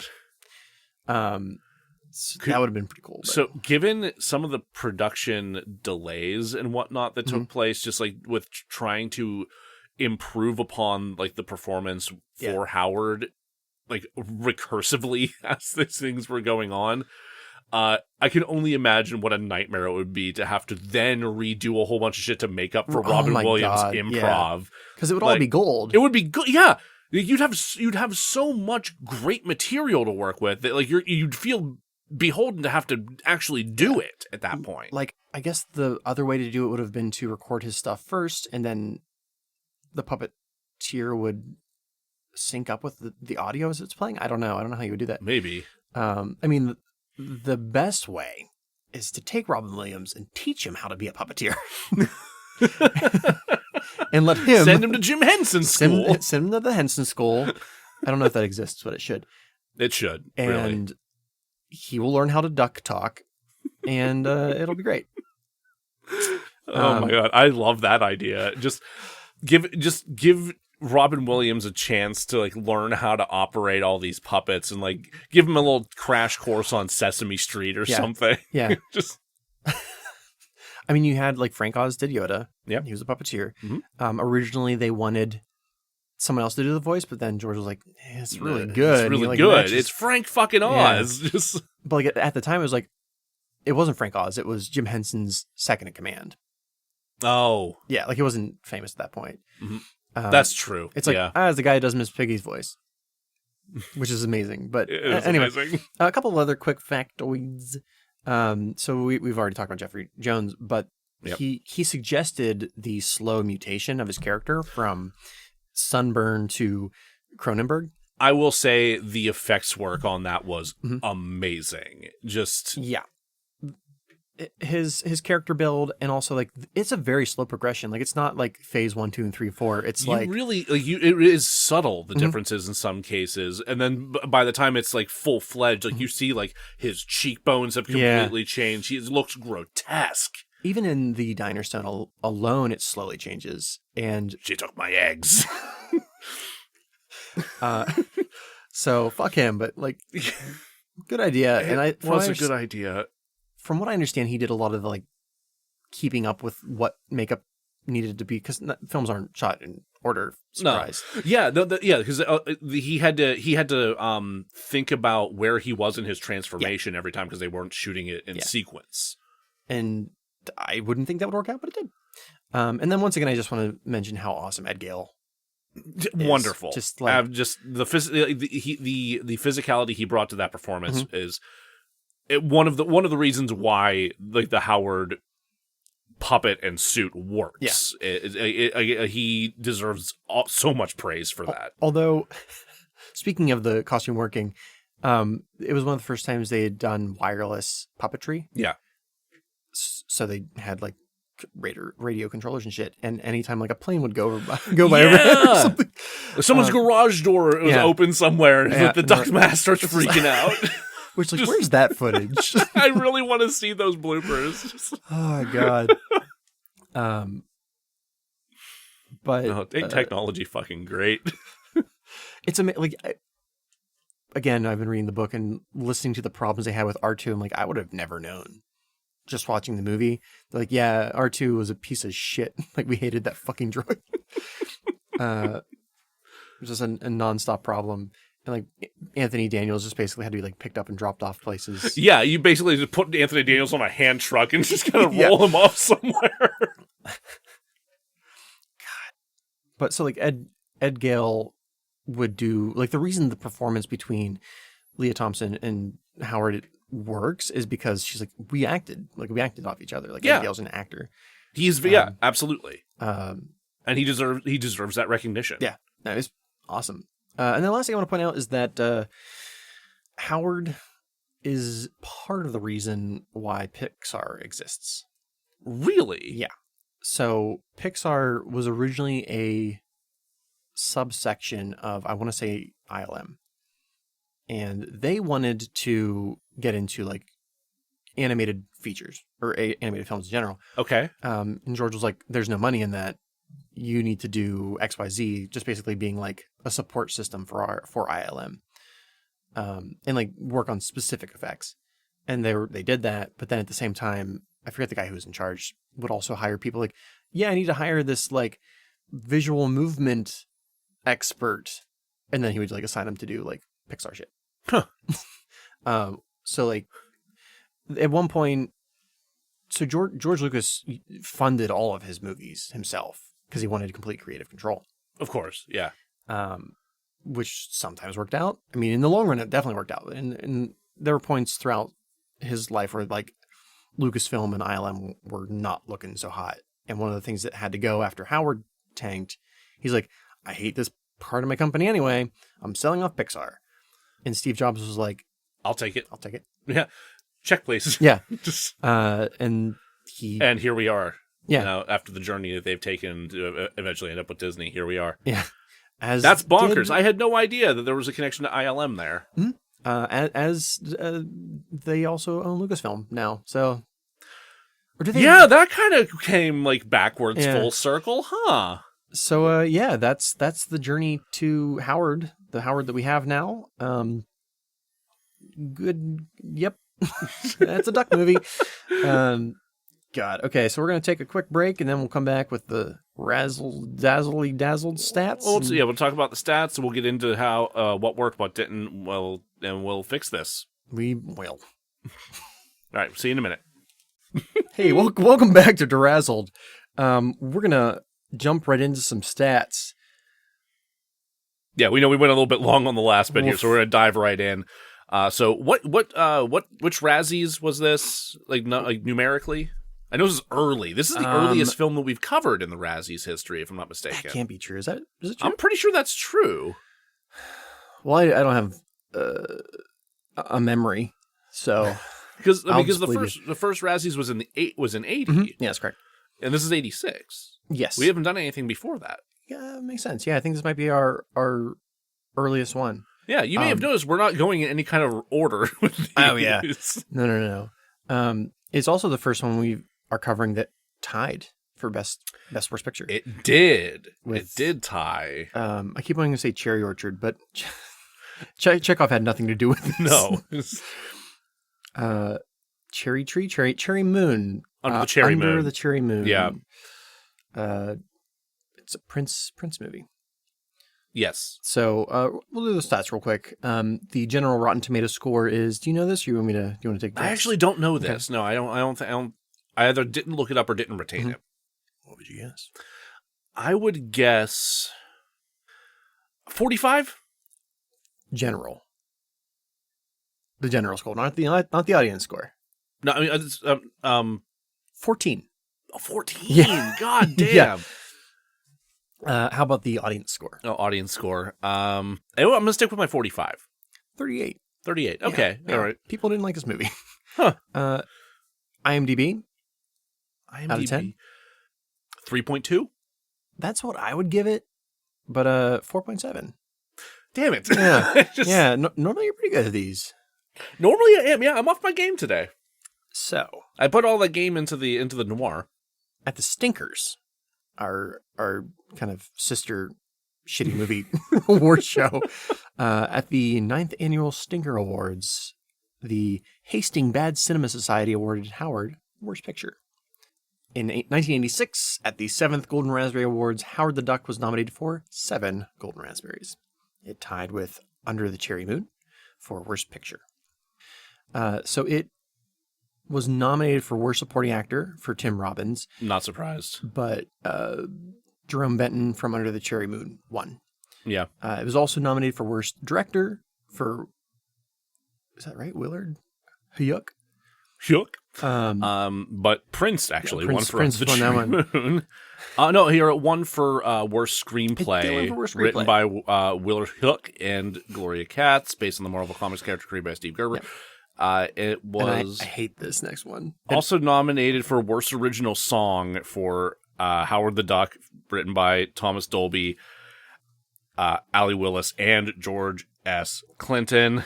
Don't forget it. It also won Worst New Star for the 6 Guys and Gals in a Duck Suit and Howard the Duck. That's not fair. You can fuck yourself. That's no. I think that's a bullshit win right there. Like the amount of work that those people put into. So Ed Gale was the lead actor in the Duck Suit, but there were other people as well. Before him, there was also a 12-year-old. There was also a 12-year-old who backed out for like claustrophobic reasons. Yes. But I think Ed Gale deserves some goddamn praise for what he went through in that suit and what he managed to put together. I think they were going for the gag award, which oftentimes when Razzies go for the gag award, I want to puke. Yeah, it's pretty shitty most of the time when they do that. It did also win for worst visual effects. Yeah, which is I don't know if it deserves that one actually. I don't think that's fair. I don't know what the other ones that were nominated, but Invaders from Mars, special effects by John Dykstra, and creatures designed by Stan Winston, and then King Kong Lives, creature creations by Carlo Rambaldi. I don't know. I don't know anything about either of those movies. I mean, like, I can see how like the visual effects for this one were a bit jarring at times, but I don't know that they would necessarily constitute being the worst. No, I think they were just like, that duck looks scary. Let's shit on it, not being aware of the amount of work that was put into it. It is. It is unnerving despite all the work that was put into it. Yeah. But again, I don't think that award's deserved. This isn't like Troll 2 where I'm like, that is a Halloween mask just replicated over and over again. Like they didn't go to Spirit Halloween and grab whatever they could. This doesn't have anything to do with Howard, but I do want to point out that for the Worst Career Achievement Award, Bruce the Rubber Shark from Jaws, Jaws 2, and Jaws 3D won. Good for you, Bruce. There's a part in the George Lucas biography where it talks about Spielberg being like, George, go ahead and get in that shark. It'll be fine. We'll take a picture. And he closes the mouth of Jaws on George, and then it gets stuck. And Steve's just laughing and laughing. Jesus Christ. So let's go ahead and critique this film. Man. Let's critique this film. Okay. Traditionally we start with what worked. Mm-hmm. So with the cast specifically. I think we've already sung the praises of Ed. I think Leah Thompson did a pretty good job given the script. I honestly do too. I think her performance was engaging. Mm-hmm. It was believable under this. Well, I mean, except for the whether or not she wanted to fuck this duck. That part's still like that. She leans into that a little too quickly for any human. I want to blame that on the clunky writing. Yeah. Personally, I think that's fair. But no, I think she was. I think she really did a good job with it, and the fact that she actually took the time to like learn to sing, learn to play guitar. Yeah, she did. Yeah, I forgot about that. Like she actually like. It doesn't sound bad. No, not at all. I mean, especially when you consider like I don't know if you saw this anywhere. I didn't actually have a chance to like cross-reference it, but my therapist said that apparently one of the people who was in the running for the role was a young Tori Amos. I want to say it's true. Yeah, they potentially were going to play Beverly in this movie. It was like, Tori fucking Amos? Really? Yeah. Like, you had an actual musician who could have played this role, and instead you went with Leah Thompson, and I think they made a good choice. Like, the Howard the Duck song is awful, but... It's terrible. The first song that Cherry Bomb plays, I'm like, I actually kind of like this. Like, I'll probably listen to that song. Yeah, like, the non-Howard the Duck stuff that they play is actually, like, kind of legit. Like, I'd go see that show. Yeah. Especially if it was at that bar. The chain link fence was a bit much for me, right? But like otherwise, Blues Brothers, but yeah. But otherwise, like pretty cool venue. I'd grab a drink and watch a band there. Feel uncomfortable saying this, but you know I'm gonna. Yeah, I know what you're about to say. His Jeffrey Jones's performance was good. Yeah. I mean, he himself is reprehensible. But the performance was good. Talent does not prevent you from being a piece of shit. Yeah. I mean, as Hollywood has proven time and time again. I think that's as far as actors go. Tim Robbins didn't work for me. We'll get to that. No. Well, we'll get to him and what doesn't work. What do we want to move on to? Themes? Story. Mm-hmm. Okay, story. What works for the story?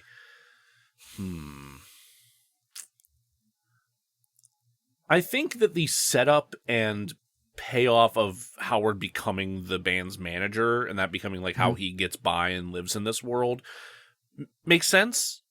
I think that as a plot thread works. Yeah. I think that there are a lot of bumps along that road that are completely unnecessary, but that itself I think works. If I remember correctly, Hike and Katz didn't want to do an origin story. Actually, no, I know that's true. They didn't want to do an origin story. They just wanted to, like, Howard is weird and he's here. They also wanted to shoot it in fucking Hawaii, so... They also wanted to shoot in Hawaii, which, like, I get it, but also not comic book accurate. But the whole opening in Duck World was shot after the fact. Right, they didn't want to do any of that. Like, they felt pressured into doing that. So, I think I think you kind of got to have an origin when you're having like a human or a duck in a human world. Yeah, no, I think for what this movie, like for the way this story works and the way this movie goes, I feel like you needed to establish that. And I think they got it done and out of the way quickly. Yeah. You know, they addressed it. Got it was some enough. duck titties in there. They could have done without the duck titties, but you know. I specifically enjoy the part where he's watching various TV programs on his duck TV, and there's like an ER type show. I mean, it wouldn't There be is, ER, yeah, but like a general hospital-esque kind of thing, yeah. And the one nurse duck's hitting on the doctor duck, and he's like, he's dead. He's dead. Oh my god! Like I would watch that show. That almost feels like something that would be like pulled directly out of the Muppets or something. Right? Yes, very much so. God, I don't think he was available at the time, but like it would have been fun to see what Henson would have done. Oh my god, yeah. I think he was either working on Dark Crystal or Labyrinth at the time. Possibly.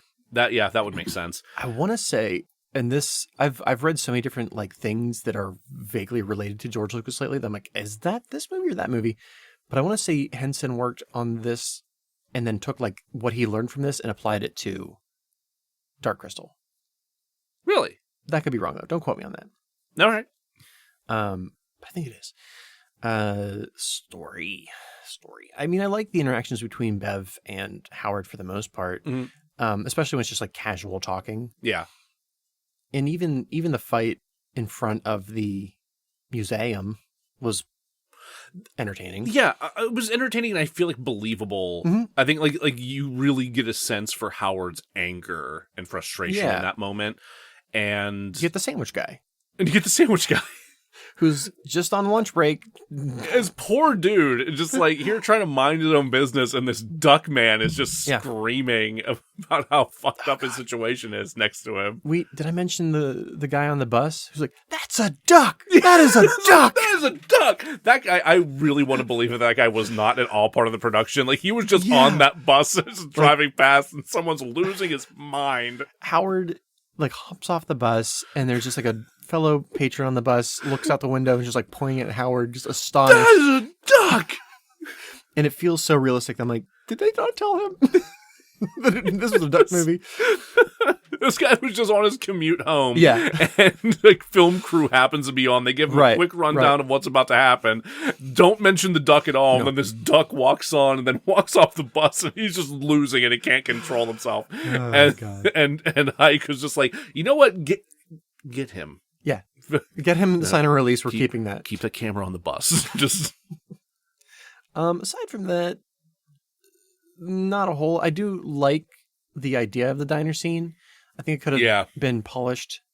I think they're doing a little too much in that scene. There's so much. They have so many balls in the air, like just exposition wise in that scene. It was probably twice as long as it needed to be. Yeah, it's a pretty long scene. But I do agree that like that is a good moment of like respite as they're like trying to figure out what the fuck is going on and where to go next, and and a good escalation of things moving forward. So themes. It's hard to even like really come up with theme. I mean, there's the inherent like fish out of water. I was gonna say duck out of water, but yeah, duck out. Oh right, duck. Damn it, not a fish.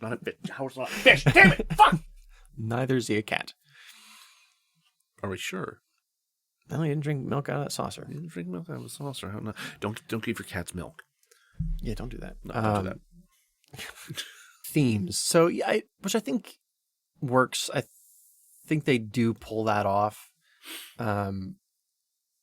But that's it as far as themes. I'll hold off on the ones that don't work. Yeah, I think that's fair. I guess production. I like the 80s aesthetic of the sets. Yeah. That the world that they built, like the Cleveland that they built, I think was fun, was fascinating. Like the from the introduction with the punk venue and the biker gang, fucking Satan sluts. That's just wish we had seen them again. Yeah, that would have been pretty fun. I mean, even the bathhouse wouldn't have been like a terrible location if it had worked narratively, but like narratively it doesn't make any sense. I liked, I think I have to say like the costume worked for me to an extent. The duck costume. It did. As we mentioned, like it's very expressive. You actually are able to empathize with this duck man, which is a bizarre accomplishment. So when they were designing the duck, there was somebody on hand to make sure that the duck costume didn't piss off Disney. Yeah. Specifically the shape of the head. Oh yeah, no, it's distinctly like not the shape of Donald Duck's head. Right. And like one of the weird things about the costume is the shape of the duck's head feels very bulbous. But yeah, it works. I think most of the costumes work. Leah Thompson looked like a 80s rock. Yeah, she was absolutely believable as a pseudo Joan Jett-esque character. Great. Hey, what didn't work? For cast. Well, Tim Robbins. His whole character just does not. Like, I don't think it's just a Tim Robbins thing. No. Given like this is a very early career Tim Robbins, like he hasn't really cut his chops on like some of his bigger roles, but just like what he has to work with here is not good. Or he walked on set, saw a duck, and was like, "All right, I got to bring duck energy." And so he walking, talking duck energy. Yeah, and he went in a direction with it. Yeah, and also the character's kind of written that way. Yeah. Again, like that is not it's not entirely his fault. Unless he improv'd all those. If he improv'd that, then good lord, my dude, it could have been. Yeah, that was like it's a wholly unnecessary character.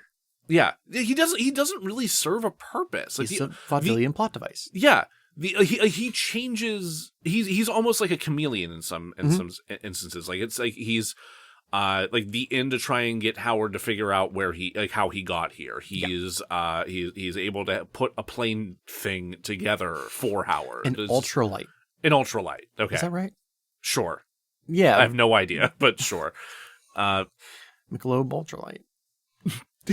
Libertarians love it. Lives in the legal gray area. When you're living in a community and being eaten by bears, surrounded by bears, you need a beer that's not going to weigh you down with extra calories. There's the commercial. Oh God, dear Michelob, pay us for this free ad spot. The rest of the cast was fine. Like they just kind of matched the energy. Mm-hmm. Without going overboard. The manager appropriate amount of sleazy. Yeah. There was that one Goomba from Mario Brothers in there. There was that one Goomba from Mario Brothers in there. He was there for a second. That made me happy. Oh, the fucking Super Mario Brothers movie. I recognize his face like immediately. Yeah. Like, I think that might be it for cast. I think that's it for cast. Oh, yeah. I keep forgetting to mention I think I cut that entirely from the not the walkthrough, from the story synopsis. Yeah. The cop, he had a decently sized part. The one sheriff dude, not sheriff. He's like I don't remember him honestly. He's also a plot device. Yeah. Story. Oh God. Just the entirety of the of Howard trying to find a job. Yeah. Just really, all those scenes are completely unnecessary. Mm-hmm. Like, as entertaining as the social worker moment is, it is. There's that, and then there's. Do you remember the van drive? Van drive. So, Dr. Jennings is like, "Hey, we can return you to Duck World," and then Bev and Howard have this heartfelt goodbye. Oh yeah, when they're sitting in the back of the van. Yeah, I remember. Well, they that. start it in the apartment. Then they have it in the van. Yeah, it does. It continues awkwardly long. And then when we get to the lab, it's kind of you've already lost the steam from that. The emotional weight of it's gone. Yeah. I don't like the last 40 minutes, really.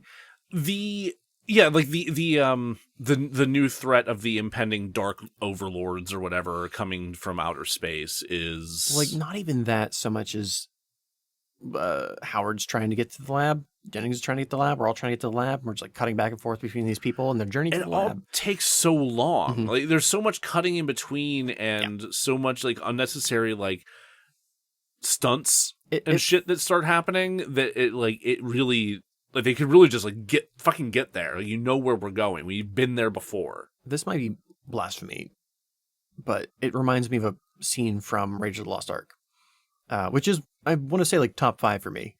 But there's a scene in between scenes where Harrison Ford's on the trucks trying to like get to the truck with the Ark, and it's an action sequence, just sure him doing the fighting the Nazis, and you could remove that entire scene and it wouldn't do anything to the plot of the movie. It feels like someone watched that and was like, "Oh, we need to put an actiony scene right here to keep up the energy before the climax," which it works in Indiana Jones because it's Harrison Ford and he's super charismatic and like fuck Nazis. Sure, but with Howard, it's like we got this stupid not plane and I don't care. And like the repeated like Tim Robbins slapstick that's happening on the plane as they're going, like you expect me to believe that he knows how to assemble this whole fucking thing, and he doesn't like clamp down the fuel line. They have that like throwaway line where he's like, "Oh, my weekend hobby is gonna pay off." I'm like, "What are you doing on the weekend? What are you doing on the weekends? Seriously." Yeah, it's.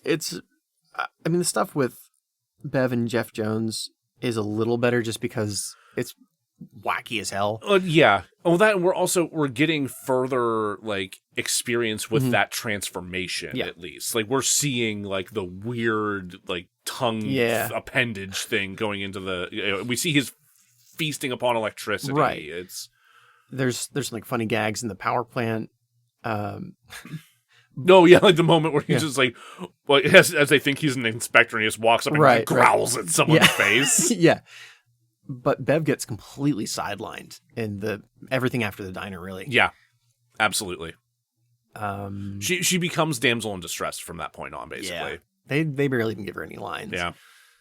Which apparently she was sick during a lot of that. Yeah, in that DVD DVD extra, like she mentioned like the entire scene where she's on the table, like about to become the vessel for the next Dark Overlord. I remember that, yeah. She's like in between takes, just like they had to cover her in a blanket so she could keep warm. She's hacking and coughing and sneezing all over the place. So for the production, what did not work? I think they did not really prepare well enough for the duck. Mm-hmm. Like the fact that they had 3 units running throughout this production. Like that's one of the things that Ed was talking about in that DVD extra was the fact that they had a second and third unit because of the time crunch of everything. Like, they had to rush so much because Universal wanted that sweet summer release. They wanted that summer George Lucas money, and so they had such a truncated time frame that they had to be running 3 different production units. That's wild. And that's spreading your resources far too thin, and especially whenever so much of that is recursively redoing scenes. Oh yeah, I forgot they had to redo a bunch of scenes. Yeah, they had to redo like practically all of Howard's scenes to try and do them. Like, everywhere they would have to like throw a different backdrop down and do other scenes of his again, so they could do it better. Because Ed would do them better as they would go on. Oh, because they initially had they had the 12-year-old, yeah, and that's why there's like differences in his energy and like in Howard's movements and whatnot. Where there's times where he's like more bouncy and frenetic, and that's the kid, and there's times where he's more like together and like composed, and you can and his performance is much more believable. And that's all the Ed. Scenes in Bev's apartment. I'm like, your mannerisms are really good for a man who can't see shit. Yeah. And I assume that's Ed Gales. I would think so, yeah. While the costume does work for me in a lot of ways, we did mention the like duck eyelids felt real weird. They really did feel weird. And they, there's other ducks in the movie, and they all have the same kind of like fleshy eyelids, which I hate. Which I haven't hung out with any ducks and checked out their eyelids lately, but I assume that it's probably more. It's like more or less accurate. Probably. I mean, I can't imagine there being like discernible feathers on the eyelids of all things. Right. Those are constantly moving and like coming, Great. What do you think Howard deserves its accolades? I mean, I'm tempted to say yes. Not all of them though, because I will stand by our what we said earlier that the effects don't deserve the hate that they get, and that the performers in the Howard suit don't deserve the hate that they're getting. Otherwise, yeah, probably. Though I haven't seen Under the Cherry Moon either, so I don't know. So when I first learned about Howard, it was introduced to me as one of the worst movies ever made. And now that we've done this show, I'm like, I would say that's not true. Yeah, I would not say it's one of the worst movies ever made, but I don't think we have. I also don't think we have like a Wild Wild West situation here where everything else is just so good by comparison. It's certainly a bad movie, but it's not a milestone in terrible cinema. No, God no. I think it had high expectations because George Lucas's name was on it. Yes, and when it wasn't Empire Strikes Back, but Caravan of Courage, people got miffed. Such a stupid movie. Well, great, wonderful. Let's take a really quick break, and then we'll jump into how we're going to fix this. Yeah, make it even better. Welcome back to DeRazzled. We're going to take Howard the Duck. I want to remind you, this is the first movie in the MCU. You can't undo what you've done, Marvel. No. And no, you open that. Doctor Strange opened that door. Now it is open forever. Okay. You wanted those Spider-Mans, which I understand, but you got to take it all. I mean, they were good Spider-Mans, but with great Spider-Mans comes great Howard the Ducks. You also get the David Hasselhoff, Nick Fury. We should have opened with that, just talking about all the movies now part of the MCU. The things that they now have to acknowledge and bring back in. Oh, I want to see Hasselhoff and Samuel L. Jackson. Maybe we can do like a stinger and talk about all the movies that are now part of the MCU. Well, before we fix it, it's been a minute since we've ran through the rules of fixing a movie, so I'm going to do that, plus our two new We do have two new rules, one that came about last episode, and one that came about this episode, so... So here we go. I want to point out that making a movie is an incredibly difficult process. I know this firsthand, and even if the movie is shameless cash grab, a film employs hundreds who do their sometimes thankless jobs because they love it. Yes. So several quick rules. We can't suggest any fixes that the production itself wouldn't have had available at that time. The example we often use is if we can't suggest CGI for pre-CGI movies. We are allowed 2 recastings. Sort of. I'll get to it. The fixed version has to maintain the general story arc. We can't deviate super far from the actual established story of the thing. Right.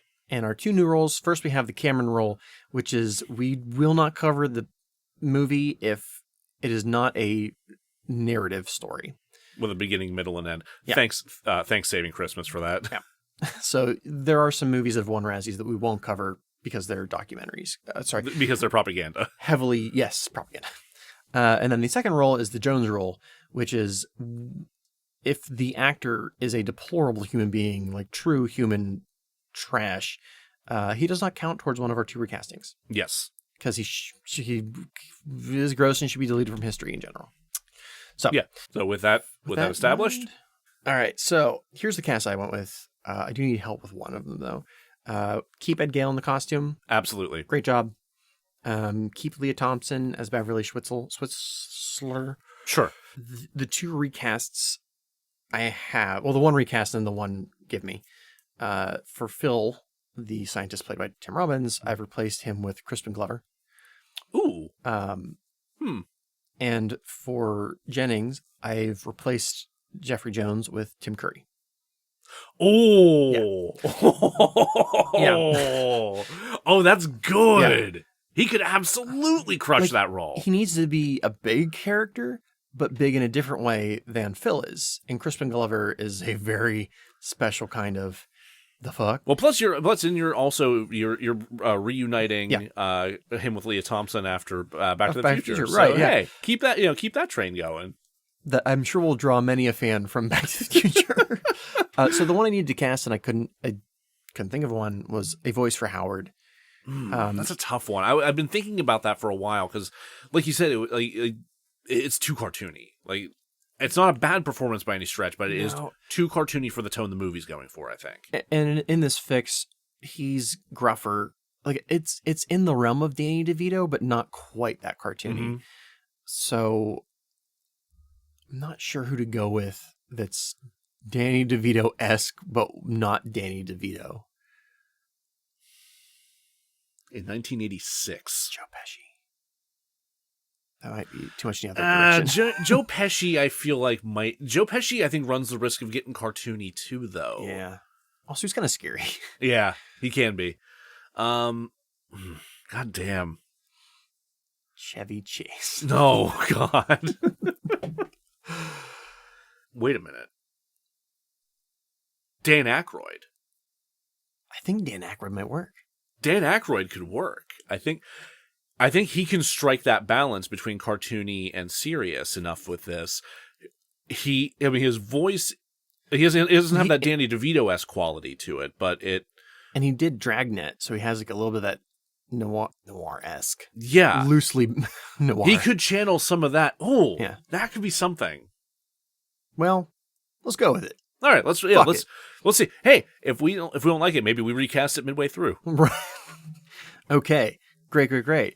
As far as the production goes, I didn't put anything. So, I'm going to jump straight into the story. Okay. Howard walks down the trash-strewn Cleveland streets, coat pulled tightly around him. Half hidden in the shadow, we shoot low, making it impossible to know that Howard is short or a duck. The despondent voice of Howard narrates the picture. He didn't ask to be here, this world of hairless apes. A world where, no matter how hard he tries to blend in, he doesn't belong. We follow Howard into Joe's, a nightclub that was the peak of fashion 20 years ago, but is now just a pit. Howard finishes with, and the only thing worse than being stuck in Cleveland, he hops onto the bar stool, revealing that our protagonist is a duck, is being a duck stuck in Cleveland. He flings a finger towards the gin. The bartender grunts, ID. Howard flashes ID, his PI license also visible. The bartender gives him a yoo-hoo. How did I get here? Continues Howard. Long story. One I meant to drown out with gin and cigar smoke. Guess I'll settle for a yoo-hoo and an upset tummy. Howard's also lactose in this. Yeah, I had a feeling you were doing that there. We see the shadow of the band as they come on stage. Howard explains that he's been sleeping behind the bar. Tonight's the first night he's had the nerve to come in and see the nightingale that sings him to sleep each night. The lights come up, and to Howard's surprise, she's beautiful too. Dresses like a loon, but that ain't hiding nothing. He pushes it down. What am I thinking, you dummy? Howard chugs his yoo-hoo, then slips away. He's like, I'm a duck and she's a dame, and yeah. Sure. It's cold and miserable, but at least he has Bev to sing him to sleep. Howard's slumber is disturbed by the sounds of goons harassing Bev. He tries to roll over and ignore it. He's got enough problems. But his conscience gets the best of him. He jumps up yelling at the goons, telling them to let him go. They laugh, asking, what's he gonna do, use quack foo? Howard looks at them like they're fucking idiots. No, he says, I've got a gun. Howard pulls a snub-nosed revolver from his coat and shoots the goon in the foot. Freaked, the goons run off. We see a similar scene to the one in the movie, except Howard asks Bev why she isn't more rattled by his appearance. To which she says, it's Cleveland. He's not even the weirdest thing she's seen today. She invites Howard out of the rain. Howard's starting to give her shit for this, and she giving him a knowing smile. Because it's a duck. Yeah, it's a joke. The next scene also stays pretty close to the movie, with Howard and Bev sharing conversation. We exercise the flashback scene. When asked how he got here, Howard just says that he's still trying to figure that out. Bev offers him the bed, but Howard says, no can do, dollface. What kind of bum would I be if I kicked a dame out of her own bed? She laughs, saying, you talk funny. Then turns out the light. In the comic, Howard's not quite this noir, but... You're leaning a little heavier into it because you're you. These are all correct statements. Yeah. We cut to the lab where a young scientist is being chewed out by a supervisor. This is Phil, played by Crispin Glover, being scolded by Dr. Jennings, played by Tim Curry. The lab is a disaster, and Jennings wants answers. Phil can't explain. He was just up late entering data when everything went kablooey. The scene ends with Jennings discovering a Destroyer Duck action figure at the base of the laser. We cut to the following morning where we have more conversation between Bev and Howard. She's made them pancakes. Howard asks if she's used eggs in the pancakes. She's like, are you like a vegetarian or something? And Howard's like, no, I just don't want to like accidentally use a cousin. Bev gets ready for work, but tells Howard he's welcome to stay while she's away. He asks if she has any like clothes that are dry. And she's like, yeah, probably not any that fit, but you can check the bottom drawer. Some of my ex's things are in there. Howard digs through until he spots a sweater with the logo for Lucas Labs printed on the front. Howard freaks out, asking Bev, where did you get this? She explains that her ex-boyfriend works there. But what's the big deal? Wide-eyed, Howard mutters, it was the case to end all cases. The screen goes all wavy as we transition to Howard's office on Duck World. A foxy widow, which is also a duck, enters the office wanting to hire Howard to find her missing husband. She gives him a photo of a dorky-looking duck, a real like Jessica Rabbit, Roger Rabbit situation. She suspects his job had something to do with his disappearance. He was stressful and secretive leading up to it. Howard asks where he works. She slides a business card with the same Lucas Lab logo across the desk. We crossfade to the same logo on a glass door. From beyond the door, we can hear someone spitting a Donald Duck imitation. We cut inside where Howard tells him that he's being a fucking racist, and if he doesn't have anything to offer, he can dig up clues himself. Trying to salvage the meeting, Phil asks Bev to lunch. She too huffs away. Behind her, Phil shouts optimistically that he'll keep working on their problem in exchange for lunch. Sure. Right. I wanted to establish that Phil is Bev's ex-boyfriend and not just some random stranger that does science. Yeah, not just some guy who's going to just come in and be a plot device. Yeah.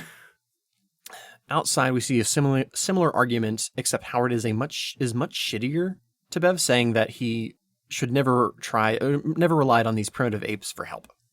Oh. Yeah. Wow. Yeah. Also, when the class comes over to harass him, he tells them to fuck off, using the one fuck per PG-13. There's our one fuck board. Yeah. Holding back a tear, Bev says she's got to get to work. Howard feels like shit, but the damage is already done. He sits beside the man with a sandwich, asking if he plans to finish it. The man hands him the sandwich. Howard takes the sandwich, empties out the middle, and just starts gobbling the bread. Making like quack noise. Just drop all these cold cuts on the ground, just like yeah, exactly like that. So stupid. I love it. So instead of a collection of pointless scenes that we get in the original, we spend some time with Howard, getting to like we really see that he doesn't fit in here. Yeah. I do want to keep the hunting gag. The hunting gag's good. His like fear of hunting gag. Also, the guy on the bus was like, "That's a duck." No, you can't lose him. Yeah. But in general, people either like react with fear, revulsion, confusion, like basically everything that Bev didn't do. Like she immediately accepted him. So he's actually like kind of appreciating a little bit more. Like, yes. Yeah, she really didn't. Yeah. I got her wrong. I did a bad thing. Yeah. Finally, Howard heads back to the club, hat in hand, stale bag of bread in the other. It's like roses, but bread. Because he's a duck. Well, I got you some apology croutons. Right. Just thank you. I mean, I'd accept that. I hate croutons. I love them. Mm. While the landlord/manager is just as sleazy in this scene as he's in the original, we get the added tension of finding out that this is sort of the guy that Bev's been seeing. She has terrible taste in men. Oh my god! Yeah. And just putting herself in all kinds of a bad situation. Like this is way too many roles for this person to have in her life. Yeah. God. So the battle ensues as it does in the movie, except for instead of a vodka bottle being handed to Howard, it's a Yoo-hoo bottle. And while the fight is more brutal, it ends with Howard threatening space rabies all the same. Sure, why not? Backstage, Phil barges in to the dressing room, much to Cherry Bomb's disgust. Before they were like, oh, it's fine that this man just burst into our dressing room. Whereas in this, they're like, hey, Phil. Yep. Phil has brought a large circular Italian food item and alcoholic beverage. Bev tells him to fuck off, saying the only reason she would want to hear from him is if he has more information on Howard's situation. They then leave to go back upstairs. Here I read some uncomfortable words that I've written. Okay. Back upstairs, as things wind down, Bev discovers a chunk of glass in Howard's back. She removes it. This is from the fight. Oh, right. The bar fight's more brutal in this version. Oh, yeah, apparently. I mean, if he's got glass embedded in him. Yeah. She removes it, surprised to see Howard bleed. Howard says of course he does, same as her. She dresses the wound. What else do you think would happen when a duck gets filled with daylight? Right. Yes. She dresses the wound, building the courage to ask, do you kiss the same as me? Howard has to admit that he doesn't, and he's got no lips. What the fuck do you think? Duck's got no lips. But he does something like a kiss. She asks him to show her. He does, nuzzling her cheek. They look at one another, both knowing where this is headed. That's oddly sweet. Yeah. Howard says they can't, that his friends and family will call him a freak. Well, Bed's hurt, saying she's not a freak. Howard says it's not that he just, he thinks she's beautiful, but it's just not right. Bev says, who cares? It's Cleveland. Fucking hell. We fade to black as Bev rubs her face against his. Still uncomfortable. Still uncomfortable. But a little more like tender. Yes. And like relatable. I'm a sex kitten and I want to fuck this duck. Yeah, it's not. God damn it. It's so weird. It's so fucking weird. You know, I've been trying to find whether or not in the comics Bev and Howard are in a relationship. Like, they sleep in the same bed, but I don't think there's anything else to it. Really, they didn't go full, like I Love Lucy, like there's separate beds, or like Dick Van Dyke Show, like... It's the 70s. Everyone just sleeps on the floor. I'm only on, like, issue 8 of the original run. That's fair. So we cut to the next morning where both Howard and Bev are naked in bed, leaving no question whether or not these two fucked. They did. Howard is the big spoon to Bev's little spoon. They both begin to wake up at the same time, but it's Bev who sees the three men standing over them. A distraught Phil calls her names, while Tim Curry's Dr. Jennings says, fascinating. Bev and Phil argue, she calling him a liar because he said he gave his keys back. He ignores that, asking if he enjoyed his little duck wiener. She pushes him, saying, it's bigger than yours, Phil. And it goes more directions. Yeah. Oh, I don't like it. One of the initial ideas I had for opening this was talking about duck sexual anatomy, but I didn't. I mean, it's fascinating and horrifying, but... which is what Tim Curry would say. Yeah, there we go. Meanwhile, Howard and Jennings have a more civilized conversation where Jennings explains that the spectroscope, which is a thing I think exists and is not something that shoots you through space. It's not that at all. Has been misaligned and accidentally engaged, hitting a wormhole, coming out the other side, and presumably making contact with a similar laser firing device. He admits that it's theoretical, but he believes he can send Howard home. Both Bev and Phil stop at the sound of this, one ecstatic, the other distressed. We cut straight to the lab, skipping the fucking fan ride. Van ride, yeah. As Jennings preps the equipment, Howard and Bev say their goodbyes. Howard telling Bev, don't cry, we'll always have Cleveland. Unlike the others... That's not reassuring. No, it's not. Unseen by the others, Phil mutters about duck fuckers. And then he changes the polarity of the laser's platform. Ooh. They throw the switch, but instead of being warped away, Howard is being pulled apart. Bev runs to Howard, only to get trapped in the beam herself. Idiot. Jennings quickly discovers the issue. He runs over to fix it, which he does, but this causes him to also be atomized and shot through space. Standing alone in the lab, Phil realizes what he's just done and cringes. That was his boss he just shot to Duckworld.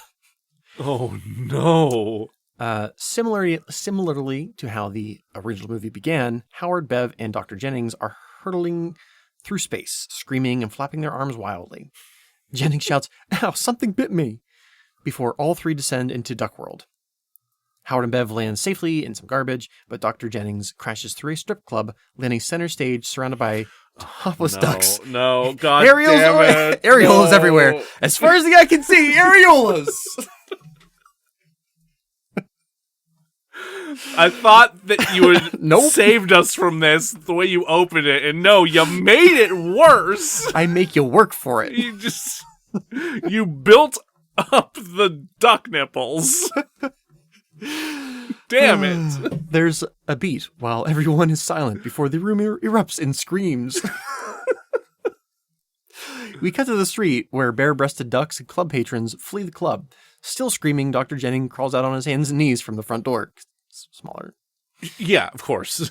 The gang reunites in the street. Howard says that they should go back to his office. He needs a moment to think. Besides, his parakeet needs fed. Bev asks for clarification. Does he say he has a pet parakeet? And Howard's like, yeah, I don't like dogs. What of it? They walk in and the parakeet's like, hey, how are you? Yeah, right. Yeah. Also, that's our Danny DeVito. Perfect.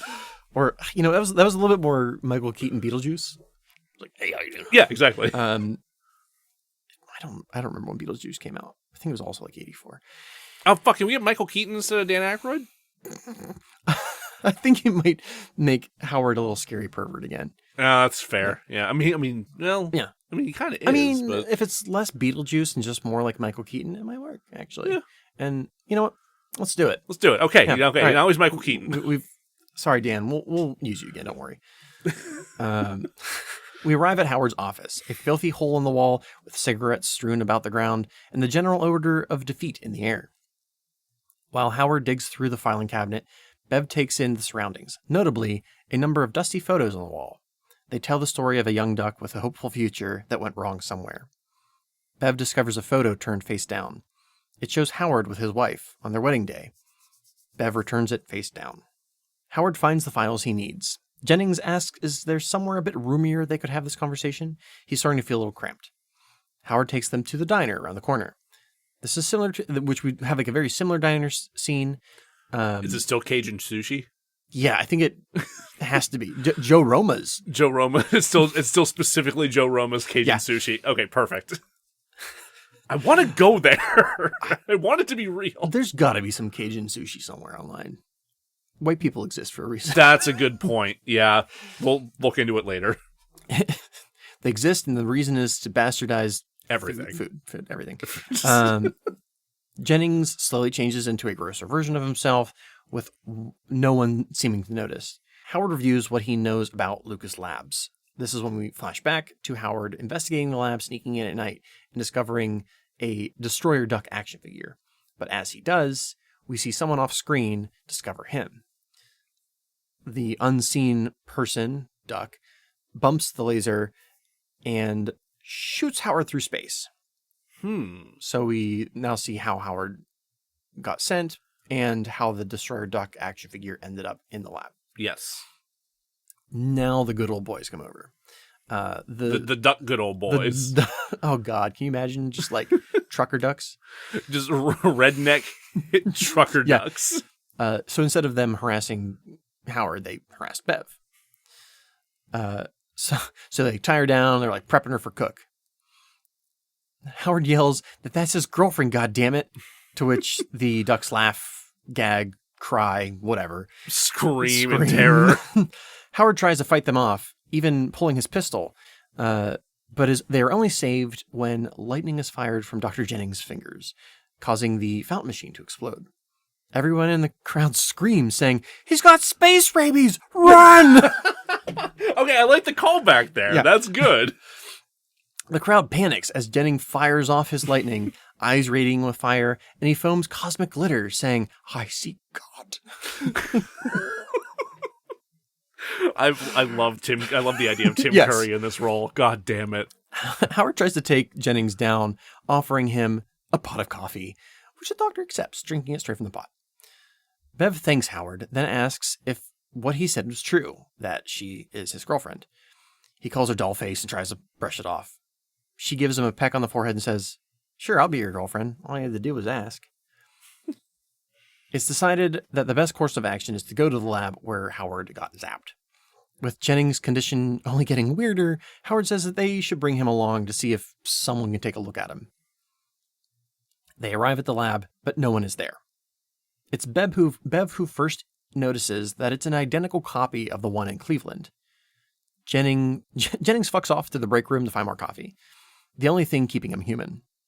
Which is very relatable. Deeply. I imagine having like big Louis Tully energy when he's possessed by just chugging the entire it's like running around like legs spread apart. It's amazing. Just the utter like embodiment of that keymaster. Right, yes. Searching the compound, Bev and Howard find thousands of crates filled with Destroyer Duck brand action figures. Before they can piece it together, 2 half-duck, half-human goons grab Howard. Oh. Stepping from the shadows is Dr. Ike, the same duck in the widow's photo. Howard informs the duck, Dr. Ike, that his wife thinks he's having an affair. The duck, who is voiced by Tim Robbins. Here we go. I forgot I did that. Shouts that he is having an affair, screaming, "Science is my side hoe!" It's a very I'm fucking my movies right, yes, Steven that's exactly Spielberg-esque thing. Just have we brought that up on the show before? No, I don't think we have, but we've talked about that several times. Yeah. It's rumored that when Spielberg was married to his first wife, she accused him of having an affair, to which he said, "I'm fucking my movies!" Yeah. Because he wasn't having an affair, he was just obsessed with making film. Yeah. Like you do. I love it. So we see Dr. Ike's plan in montage as he narrates, because evil doctor things. After making contact with Phil on Earth, Dr. Ike was able to extract the naked ape genome. Science words. Beep, beep, bop, bop. Beep, beep, boop, boop, bop. With Play it, along. he was able to make duck people. Duck people who would infiltrate every level of business and government across the world. To prepare the people of Earth for their eventual duck overlords, they would produce movies, TV, cereal with ducks as their heroes. So when the ducks were finally revealed, the people would bow before their duck overlords. Was Darkwing Duck propaganda? Yeah. Oh no! And for those who are very nerdy and unfortunate, yes, Dr. Ike is a reference to David Icke and his obsession with lizard people. That tracks. Speaking to Howard, Dr. Ike says, "Too bad you won't live to see it. Based on your taste in women, you'd quite like our new world." Dr. Ike turns a video screen revealing the image of Phil. Phil apologizes for keeping them in the dark, especially Bev. This was meant to be a gift. They were going to be the king and queen of the Mallard people. Bev calls him a fucking asshole, to which Dr. Ike says, "Very clever. With the delay to Earth, Phil will absolutely be crushed in about 20 minutes. While Dr. Ike gets the laser ready, it gives them, he's going to give them the stretch, same thing. Yeah. Howard whispers to Bev, telling her that Jennings is on the other side of the glass. Which we then see he's like tearing apart, like literally tearing a vending machine down the middle. Oh, There's like God. coffee machines. He's like eating like raw grounds. Oh no. He's gonna shit so bad. Howard asks if she can reach the gun in his pocket. She tries, this leading to the terrible feather raising scene. And I'm so sorry. I'm so sorry. You motherfucker. She gets the gun, but it's yeah, she did. It slips and goes off, ricocheting. I swear this never happens. Eventually shattering the glass and alerting Dr. Jennings to the situation. Yes. Dr. Jennings, absolutely jacked on coffee and space rabies, aimlessly lasers the shit out of the lab. Both goons explode in a shower of feathers. Machinery falls onto Dr. Ike, killing him. His last words words of remorse. "We were so preoccupied with whether or not ducks could fuck that we didn't ask if ducks should fuck." Questions that you wish George Lucas and Yes. Willard It's a little too mellow asked. or meta, but Bev asks that his last act be a noble one, cure Dr. Jennings. To which he says, "It's space rabies. It's just penicillin. He just needs a shot of penicillin." Wow, space rabies is like kind of tame. Yeah. That's weird. So Like, he's real like- rabies kills you. We keep keeping the first aid kit. There's Medicine cabinet. Yeah. Yeah. So Bev goes over, gets the shot of penicillin, and chucks it at Jennings, who's, he's fine. They then send him back to Earth. He now has a giant hole in his stomach lining from all that coffee. But So he doesn't transform immediately back. It's not like a Looney Tune. Sure. But they laser him back to Earth. Howard, needing to stay on this end to destroy the laser, tells Bev he's got to stay. Bev tells Howard she wants to stay with him, that she doesn't care what everyone thinks. He says Duck World is no place for a dame. She says neither is Cleveland. Then kicks the laser, which does nothing. It's a laser. Her kicking it with her shoe is going to do nothing. Yeah, it's not. No. Howard points to the destruct button. Before she pushes it, displayed on the monitor is the image of feral Jennings returning to the lab where he brutally murders Phil, only to have the space rabies melt away at that exact moment. What have I done? Oh, no. Bev says, it's not your fault, it was the space rabies, which Howard goes a reminder that there's a delay, but he's just like, fuck it, never mind. He hits the sequence, and the two run from the lab as it explodes. We cut to 1 year later, where we see Bev in a flashy music video, several large-breasted ducks acting as backup dancers. We pull back to see Howard and Bev watching TV and cuddling. She says, not too bad for a hairless ape. He says, not too bad for a hairless ape. They laugh, and just when it's about to cut to black, we hear the voice of Dr. Jennings through the TV shouting, Howard, you have to come back. Static, static, static. The whole world, static, static, static. Space rabies. The TV goes dead. Howard turns to Bev.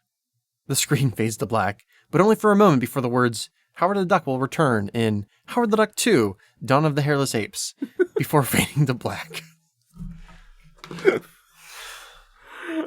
Outstanding. It's a script. It's a script. You did that. You made that script. You did the thing. God. Whew. So it's yeah. So that's the fix. I like that you made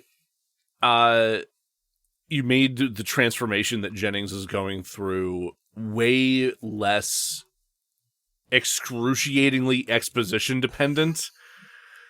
Yeah. And also eliminated the Harryhausen-esque monster from the end there. Which, like, I do like stop motion. Yeah, but like it felt really out of place. It was really out of place. It felt and looked out of place. Like the creature itself was very skillfully done. Yeah, but like it doesn't look like it's lit the same way as everything else. Yeah. It's too jarringly separate from the setting. It is. Yeah. Like it didn't need to be there. I like how many of the extraneous scenes you cut. I'm glad we don't have the whole jizz mopping spa scene. No, definitely not. I'm upset at the number. I'm so upset at the number of duck tits, though. There's more even. It's non-zero, and it's actually higher. But perhaps a little bit more appropriately placed. Well, yeah, at least like a duck strip club. Like if duck tits have to exist, which right. I still argue they should not because they're not mammals. But right. If they have to exist, at least they have a place to. I guess I don't know. This is a weird line of thought, even in context. How did you feel about the Phil character? Because he's the one that changed the most. I like the changes to Phil. I think that it makes his place in the story make so much more sense. Like he actually has motivations, he actually has personality, and it's clear why he's there. Cool. Even if he does end up just like eviscerated at the end. Yeah, well, I assume he would come back in the sequel as a half man, half duck. Okay. Yeah. I mean, but we couldn't get Crispin Glover to return, so we had to get like a lookalike. Didn't that happen for like Back to the Future? Am I remembering that correctly? Did it? I want to say that like there's a legal issue that prevented him from coming back for the sequel. I don't remember that. I'll look it up. Or he got like he didn't come back, but they used his image anyways, and he sued and got money for not being in the movie, but like being in the movie. This is unimportant, and we'll never do Back to the Future, so it doesn't matter. Yeah, there's never going to be a DeRazzled Back to the Future episode unless there's like a re-razzled, like Let's fuck it up. We're gonna fuck this movie up. Maybe that's what we'll do for Christmas episodes from now on. Kind of like a reverse Behind the Bastards, where they instead of doing the Christmas non-bastard, we do the Christmas movie fucking up. Yeah, we fuck it up. So we never have to do Saving Christmas again. God. Yeah, I think that was our only Christmas based episode to choose from. So it was, and we got it out of the way early. Oh man! So how do you think our DeRazzled version scores? I think just because you've streamlined the narrative a bit and you've made some of the character relationships and or character like purposes more clearly defined, and eliminated a lot of unnecessary effects that were going to take up time and resources. I think that I still think it's going to get shit on. Oh yeah, it's still. It's Duck having relations with a woman, especially since this one actually fucks. Like you actually put duck fucking in there. You can't. If you're gonna go down that road, don't half-ass it. You whole-assed duck fucking. Don't suggest any duck fucking, or fuck that duck. God, do I need to specify that we do not condone duck fucking? Please don't fuck ducks. We should, unless you're in one of those 4 states. Hawaii being one of them. Which is weird. Wait, what? Yeah, Hawaii's like several of the states. You're like, yeah, of course. And then there's Hawaii, and I'm like, do you guys just not get around to making that a law? Maybe not. I'm looking at you, Hawaii. I'm deeply upset. Hashtag Hawaii for not bestiality. This is a bad hat. No. We'll work on it. God damn it. Well, hey, thanks everybody for coming. Score-wise, I think. What was it? It was 14% for the critic score, something like that. I think it breaks 25. Okay, maybe 30. I was gonna say 30. Yeah, I could see that happening. It's not going to make it anywhere near fresh. No, because Leah Thompson fucks a duck in this movie. She does do that. It would propel it to such cult status, though. I think that the audience score. Yeah. I think initially 69. God damn it. I think initially the score is really low. It's like 36. And then as the cult following builds, it gets to 69. And then everyone's like, don't touch it. Don't ever fucking rate this again. There's a team of Redditors just constantly watching the score on this movie to make sure they can balance it. I don't even care what the IMDb score is. Joe, you want to play us out? Thank you, everybody, for listening to whatever the hell just happened. And thank you to everybody who has been listening and reviewing. We are, wherever you find podcasts, you can rate and review us on Apple, on Spotify, on Good Pods. We had actually topped the film and TV top 100 on Good Pods for like a solid week or so, something weeks, like that. Yeah, I think it was like there was like a day where we dropped down, and then we went right back up again. So like, help us get back there. That would be great. We want to keep on engaging with everybody. We want to keep on improving the show and getting out there for more and more people to hear. Please send us what you think about the fixes that we do to derazzledpodcast@gmail.com, or let us know what you'd like to see us cover in season 2. We are in the middle. We are past the halfway point of season 1 now, and we are planning season 2, and we have a few things on deck, but we want to know what you want to hear us tackle as well. Sit down with your nana, your pop, play this episode for them, bond with them, cry with them. Because try to explain to them why we're talking about this duck and why it's having sex with a woman. It'll sure razzle dazzle. No, we're not ending that way. No, razzle dazzle them. No, God damn it, it's over. Can't take it back. Oh, for God's sake. Follow us on Twitter, on Twitter at DeRazzledPod, on Instagram at DeRazzled_podcast, on Facebook at DeRazzledPodcast. I've lost it. I'm already done. I've walked out of the room. No. All right. We'll be sure everybody to razzle dazzle you.